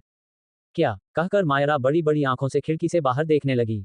बाहर एक प्राइवेट व्हाइट कलर का प्राइवेट जेट खड़ा था जिस पर बड़े बड़े शब्दों में सिंघानिया लिखा हुआ था। वह सिंघानिया परिवार का प्राइवेट जेट था। मायरा ने मुड़कर गुस्से और जलन के मारे अनाहिता को घूर कर देखा और अनीता जो सब कुछ शांति से बैठकर देख रही थी। जब उसने सिंघानिया परिवार का प्राइवेट जेट देखा तो वह भी अपनी सीट से खड़ी हो गई। जल्दी हिमेश मल्होत्रा अपने होश में आए और उस आदमी से पूछा, सर, वह रुद्राक्ष से असिस्टेंट को भी उसके नाम से नहीं बुला सकते थे या फिर उसकी डिसरिस्पेक्ट नहीं कर सकते थे, क्योंकि रुद्राक्ष के असिस्टेंट का भी ओहदा उनसे बड़ा था। इसलिए उसने कहा, सर, मैं माहिरा का फादर हूं और हमारा पूरा परिवार एक साथ जा रहा है, अगर ठीक हो तो क्या हम भी आपके साथ चल सकते हैं? रुद्राक्ष के असिस्टेंट ने न्यूट्रल एक्सप्रेशन के साथ कहा, सॉरी, लेकिन रुद्राक्ष सर ने सिर्फ मिस मल्होत्रा के लिए ही कहा था और मुझे ये बात कहने नहीं चाहिए, लेकिन फिर भी मैं कह रहा हूँ कि आप तीनों ने अपनी सीट इकोनॉमी क्लास से फर्स्ट क्लास में अपडेट करा दी, जबकि आपने मिस मल्होत्रा को वही अकेले इकोनॉमी क्लास में छोड़ दिया। क्या एक परिवार में लोग एक दूसरे के साथ ऐसा व्यवहार करते हैं? अब हिमेश मल्होत्रा को अपने किए पर सबसे ज्यादा पछतावा हो रहा था। उसके दिमाग में सिर्फ यही ख्याल चल रहा था कि उसे मायरा के बजाय अनाहिता को अपने साथ फर्स्ट क्लास तुम लेकर आना चाहिए था, तो वह शायद रुद्राक्ष के प्राइवेट जेट में जा पाता। लेकिन रुद्राक्ष के असिस्टेंट ने हिमेश मल्होत्रा को कोई ध्यान नहीं दिया और अनाहिता की तरफ मुड़कर बोला, इस तरह से चलिए मिस मल्होत्रा। अनाहिता ने हाँ में सर हिलाया और हिमेश मल्होत्रा की तरफ देखते हुए कहा, मैं आप लोगों को एयरपोर्ट पर मिलूंगी।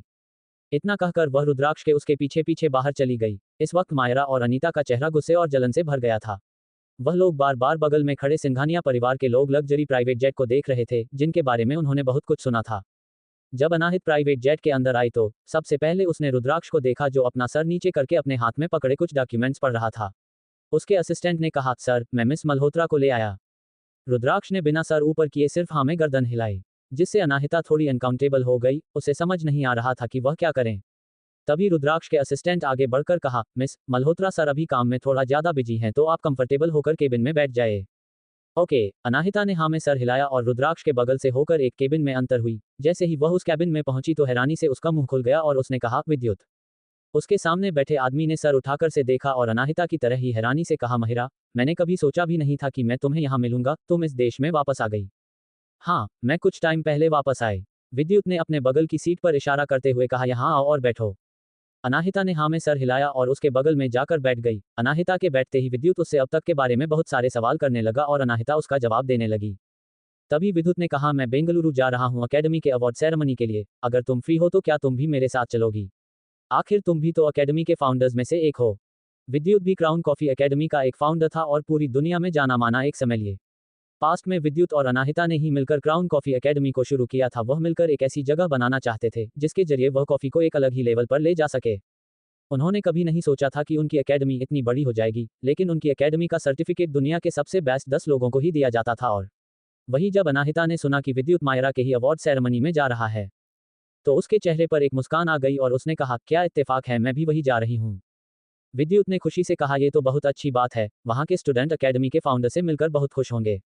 तभी अनाहिता ने रिक्वेस्ट करते हुए कहा, नहीं, मैं नहीं चाहती कि कोई मुझे जाने और मैं उम्मीद करूंगी कि तुम भी मेरी आइडेंटिटी किसी को नहीं बताओगे।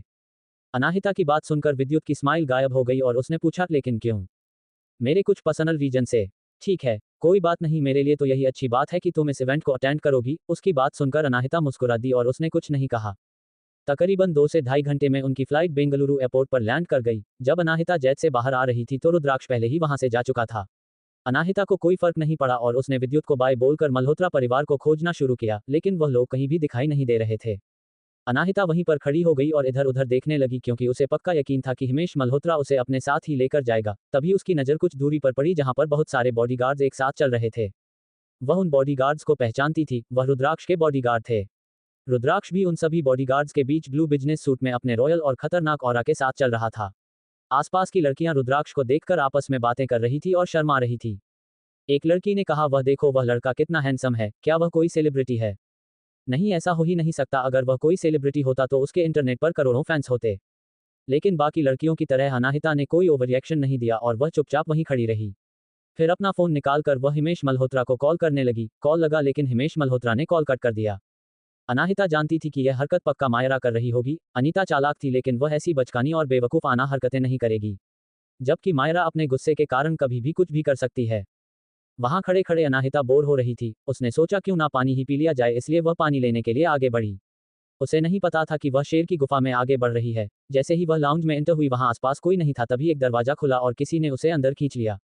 अनाहिता ने अपना सर उठाकर सामने देखा तो सामने एक लंबा चौड़ा और मजबूत आदमी खड़ा था। अनाहिता पूरी तरह से तैयार थी कि वह आज इस आदमी की हड्डियां तोड़ देगी, लेकिन तभी उसकी नज़र उस आदमी के चेहरे पर पड़ी और वह हैरान हो गई। उसने हैरानी से कहा, मिस्टर सिंघानिया, आप यहाँ। इससे पहले वह कुछ और कहती, रुद्राक्ष ने उसे बीच में रुकते हुए पूछा, तुम ऐसे क्यों प्रिटेंड कर रही थी कि तुमने मुझे पहचाना नहीं? रुद्राक्ष का सवाल सुनकर अनाहिता कंफ्यूज होकर उसे देखने लगी, और वही रुद्राक्ष किसी गुस्से में घायल शेर की तरह उसे घूर रहा था। क्या इन्हें गुस्सा इसलिए आ रहा है क्योंकि जेट में एंटर करते वक्त मैंने इन्हें ग्रीट नहीं किया? इसका मतलब है कि उन्हें मुझे पहचान लिया था। तो फिर एयरपोर्ट पर इन्होंने ऐसे क्यों प्रिटेंड किया कि मैं इनके लिए अजनबी हूँ? और प्लेन में भी मुझे इग्नोर किया। यही सब सोचकर अनाहिता ने कहा, आप ही वह थे जिन्होंने पहले मुझे इग्नोर किया, और उसके अलावा मैं आप जैसे बिजी इंसान को डिस्टर्ब करने की हिम्मत कैसे कर सकती हूँ? इंसान के दिमाग में चल क्या रहा है? मैं इसे याद हूँ फिर भी उसने ऐसे प्रिटेंड किया जैसे नहीं याद, और इसे अभी भी अपना एक्ट कंटिन्यू करना है, और जब मैंने इसे इग्नोर किया तो इसे फर्क क्यों पड़ रहा है? इतना सोचकर अनाहिता ने रुद्राक्ष से 2 कदम दूर जाते हुए कहा, छोड़िए, वो सब कोई फर्क नहीं पड़ता, आप पहले मुझे जाने दीजिए। अगर लोगों ने हम दोनों को एक साथ देख लिया तो गलत समझेंगे। लेकिन रुद्राक्ष को देखकर ऐसा लग रहा था जैसे अनाहिता की बात उसके एक कान से होकर दूसरे कान से निकल गई। उसने कुछ सुना ही नहीं। वह अभी भी इंटेंसली उसे देखे जा रहा था। उसने नोटिस किया कि अनाहिता की आंखें किसी गहरी समुद्र की तरह नीली और शांत है, और बाकी लड़कियों की तरह उसे देखने के बाद उसकी आंखों में किसी भी तरह की कोई इमोशंस नजर नहीं आ रहे थे। और तो और अनाहिता उससे ऐसे ट्रीट कर रही थी जैसे वह कोई आम इंसान हो। एक आम इंसान की तरह यह मुझे कैसे ट्रिक कर सकती है? इतना सोचकर रुद्राक्ष ने कहा, क्या तुम गुस्सा हो क्योंकि मैंने तुम्हें एयरपोर्ट पर पहचानने से इनकार कर दिया? अनाहिता ने अपने कंधे उचकाते हुए कहा, मैं क्यों गुस्सा होने लगी? मुझे कोई फर्क नहीं पड़ता। अनाहिता का जवाब सुनकर रुद्राक्ष चुप हो गया। उसके दिल में इस वक्त बहुत सारी फीलिंग एक साथ चल रही थी जो वह समझ नहीं पा रहा था। 2 मिनट तक का अनाहिता को वैसे ही देखने के बाद रुद्राक्ष सीधा खड़ा हो गया और उसने पूछा, तुम बेंगलुरु क्यों आए हो? क्या तुम मुझे फॉलो कर रही हो क्योंकि मैंने तुम्हें अभी तक जवाब नहीं दिया? आपका पीछा, जितना आप सोच रहे हैं मैं उतने ही ज्यादा फ्री नहीं हूं, और मेरे पास वक्त भी नहीं है आपका पीछा करने के लिए, और उसके अलावा आपने मुझे किस सवाल का जवाब नहीं दिया? अनाहिता कंफ्यूज होकर रुद्राक्ष से पूछा। तभी उसे मायरा के बर्थडे वाले दिन रुद्राक्ष के आखिरी शब्द याद आ गए, जिससे याद करती है उसकी आंखें हैरानी से बड़ी हो गई। उसने अपने हाथ फोल्ड करते हुए पूछा, क्या आप अभी भी उस मजाक के बारे में सोच रहे हैं जो मैंने उस दिन आपसे किया था? कि मैंने उस दिन भी कहा था तुम्हारे मजाक पीछे सच छुपा हुआ है, तुम्हें चिंता करने की कोई जरूरत नहीं है, मैं अभी भी उस बारे में सोच रहा हूँ। उसकी बात सुनकर अनाहिता हंसने लगी और उसने अपना सर हिलाते हुए कहा, आई विश कि मैं आपके सर के अंदर देख पाती कि उसमें दिमाग है या फिर से भूसा भरा हुआ है। रुद्राक्ष ने उसे घूर कर देखा और कहा, तुम्हें नहीं लगता कि यह बात मुझे तुमसे कह नहीं चाहिए? आप किस बारे में बात कर रहे हैं? अनाहिता ने जैसे ही यह कहा उसका फोन बजने लगा। उसने रुद्राक्ष को इग्नोर करके फोन पिक किया तो दूसरी तरफ से हिमेश मल्होत्रा ने गुस्से में कहा, अनाहिता तुम कहाँ गई? तुम हम लोगों को इतनी देर तक इंतजार कैसे करवा सकती हो, जबकि तुम जानती हो कि तुम्हारी बहन की तबीयत खराब है और वह कुछ दिनों पहले ही हॉस्पिटल से आई है। हिमेश मल्होत्रा की बात सुनकर अनाहिता ने अपनी आंखें रोल की, लेकिन अपनी प्यारी और मासूम आवाज में कहा, डैड ये पहली बार है जब मैं प्लेन में बैठी थी, इसलिए मैं शायद गुम हो गई हूँ। आई एम सॉरी, आप कहाँ हैं? मैं आपको ढूंढ रही हूँ। किसी एयरपोर्ट स्टाफ से पूछकर इन्फॉर्मेशन डेस्क के पास आ जाओ, हम वही हैं। ऑलराइट, मैं अभी आती हूँ। इतना कहकर अनाहिता ने कॉल कट कर दिया, और कॉल कट होते ही उसकी प्यारी और बेवकूफ लड़की वाली इमेज पूरी तरह से गायब हो गई। मेरे डैड मुझे ढूंढ रहे हैं, मुझे जाना होगा, और मैं अपनी बात एक बार फिर से आपको बता देता हूँ, उस दिन मैं मजाक ही कर रही थी और आप उस बारे में भूल जाए। इतना कहकर अनाहिता वहां से जाने के लिए मुड़ी। वह 2 कदम ही आगे बढ़ी थी, उससे पहले ही उसे रुद्राक्ष की शक भरी आवाज सुनाई दी, तुम्हारे परिवार के साथ तुम्हारा रिश्ता क्या है? उसका सवाल सुनकर अनाहिता कंफ्यूज हो गई और उसने कहा, हम परिवार हैं। हाँ, तुम परिवार हो, लेकिन मुझे लगता है कि वह तुम्हें एक परिवार की तरह नहीं देखते, रुद्राक्ष ने अपनी गहरी आवाज में कहा। और आपको ऐसा क्यों लगता है? मेरे असिस्टेंट ने मुझे बताया कि वह तीनों फर्स्ट क्लास केबिन में बैठे थे, जबकि तुम इकोनॉमी क्लास में बैठी हुई थी। ओह, तो आप उसकी बात कर रहे हैं। मेरे परिवार के साथ थोड़ा कॉम्प्लिकेटेड रिलेशनशिप है। 10 साल पहले मैं अचानक से गायब हो गई थी और 10 सालों बाद हम मिले हैं, तो हमारे बीच में कुछ इशू है जिन्हें ठीक करना है, अनाहिता ने मुस्कुराते हुए कहा। रुद्राक्ष ने कुछ बोलने के लिए अपना मुंह खोला, लेकिन वह रुक गया। उसे बोलने में शायद हिचकिचाहट हो रही थी। आखिर में उसने अपने पास से एक गोल्डन कार्ड निकाला और उसे देते हुए कहा, अगर तुम्हें किसी चीज की जरूरत हो तो मुझे कॉल करना, या फिर तुम ये कार्ड लेकर सिंघानिया ग्रुप आ सकती हो अगर तुम्हें मुझसे मिलना हो तो। इसकी कोई जरूरत। अनाहिता इसके आगे कुछ कहती या फिर रुद्राक्ष को मना करती, उसे पहले ही रुद्राक्ष मुड़ा और वहां से चला गया। रुद्राक्ष के जाने के बाद अनाहिता ने अपने हाथ में पकड़े उस गोल्डन कार्ड को देखा। उसके दिमाग में सिर्फ यही सवाल आया कि क्या वह शो ऑफ करने की कोशिश कर रहा था। अमेरिका में उसकी भी एक कंपनी थी, भले ही वह सिंघानिया ग्रुप की तरह बड़ी और सालों पुरानी नहीं थी, लेकिन काफी फेमस और बड़ी कंपनी थी। वह उस कार्ड को वही डस्टबिन में फेंकने वाली थी, लेकिन कुछ सोचकर उसने वह कार्ड अपने पास रख लिया, क्योंकि उसे लगा कि इस अनजान शहर और देश में अगर रुद्राक्ष सिंघानिया जैसा इंसान की मदद उसे मिल जाए तो वह अपना काम जल्दी निपटा पाएगी। ये सोचकर वह लाउंज से बाहर निकल गई। जब वह फाइनली इंफॉर्मेशन डेस्क के पास पहुंची तो उसने देखा कि वहां हिमेश मल्होत्रा गुस्से में फटने को तैयार था और उसका इंतजार कर रहा था। उसे देखते ही उसने कहा, तुम कहाँ रह गई थी इतने वक्त से? क्या तुम चाहती हो कि हम अवार्ड सेरेमनी मिस कर दे? तभी अनीता ने एक प्यारी और साफ आवाज में कहा, अभी भी जल्दी है, अनाहिता की वजह से हम लेट नहीं होंगे, मुझे तो बस चिंता हो रही थी कि वह कहीं गुम ना हो जाओ। अनाहिता देखो अपनी बहन को, वह भी तुम्हारे लिए कितनी परेशान है, इतना कि वह रोने तक लग गई। अनीता की बात सुनकर अनाहिता ने मायरा की तरफ देखा। अनीता ठीक कह रही थी, मायरा की आंखें लाल थी और उसकी आंखों से अभी भी आंसू बह रहे थे। मायरा ने कहा, अनाहिता तुम ठीक हो, मुझे बहुत खुशी है कि तुम ठीक ठाक वापस आ गई। लेकिन अनाहिता ने उसकी बातों पर ध्यान नहीं दिया और नीचे की तरफ देखा, जहां मायरा की स्कर्ट के पास बहुत सारे लाल निशान थे। वह देखते ही समझ गई कि अपने आप को रुलाने के लिए मायरा ने जानबूझकर खुद को चोट पहुंचाई है, ताकि उसे रोता हुआ देखकर हिमेश मल्होत्रा अनाहिता के ऊपर चिल्लाएं। और वही जैसे ही महिरा ने देखा कि अनाहिता की नजर कहाँ है, तो उसने अपने हाथ से जल्दी से वह चोट के निशान छुपा लिया। अनाहिता ने एक सॉरी फेस बनाकर हिमेश मल्होत्रा की तरफ देखा और कहा, सॉरी डैड, मैंने सबको परेशान कर दिया, मैं हमेशा आप लोगों को साथ ही रहूंगी ताकि यह सब दोबारा ना हो। उसकी बात सुनकर हिमेश मल्होत्रा को तुरंत याद आया कि अनाहिता अभी अभी रुद्राक्ष सिंघानिया के प्राइवेट जेट में थी। इसलिए उसने अपने गुस्से को शांत किया और कहा, कोई बात नहीं, चलो। उसके कहने पर अनीता, मायरा और अनाहिता उसके पीछे पीछे चलने लगे। रुद्राक्ष का ख्याल आते ही हिमेश मल्होत्रा का गुस्सा 1 मिनट में गायब हो गया। वह लोग जल्दी ही होटल पहुंच गए। यहाँ सबसे अच्छा कमरा मायरा के लिए बुक किया गया था। रूम में पहुंचकर मायरा ने खुशी से कहा, मॉम, मेरा प्लान ब्रिलियंट था ना? अनीता ने कहा, मैंने कहा था मुझसे पूछे बिना तुम कुछ नहीं करोगी। वह जैसा बाहर से दिखती है वैसी है नहीं, इसलिए हमें उसे समझना होगा। इसलिए तुम तब तक शांत होगी जब तक मैं कुछ करने के लिए ना कहूं। हमें और भी मौके मिलेंगे अनाहिता को सबक सिखाने के लिए, इसलिए आज सिर्फ तुम अपने खास दिन पर ध्यान दो। अनीता की बात सुनकर मायरा ने हाँ में सर हिलाया और कहा, ओके मॉम, मैं समझ गई। उसने हाँ तो कह दी थी, लेकिन वह अनिका की बातों से बिल्कुल भी अग्री नहीं करती थी।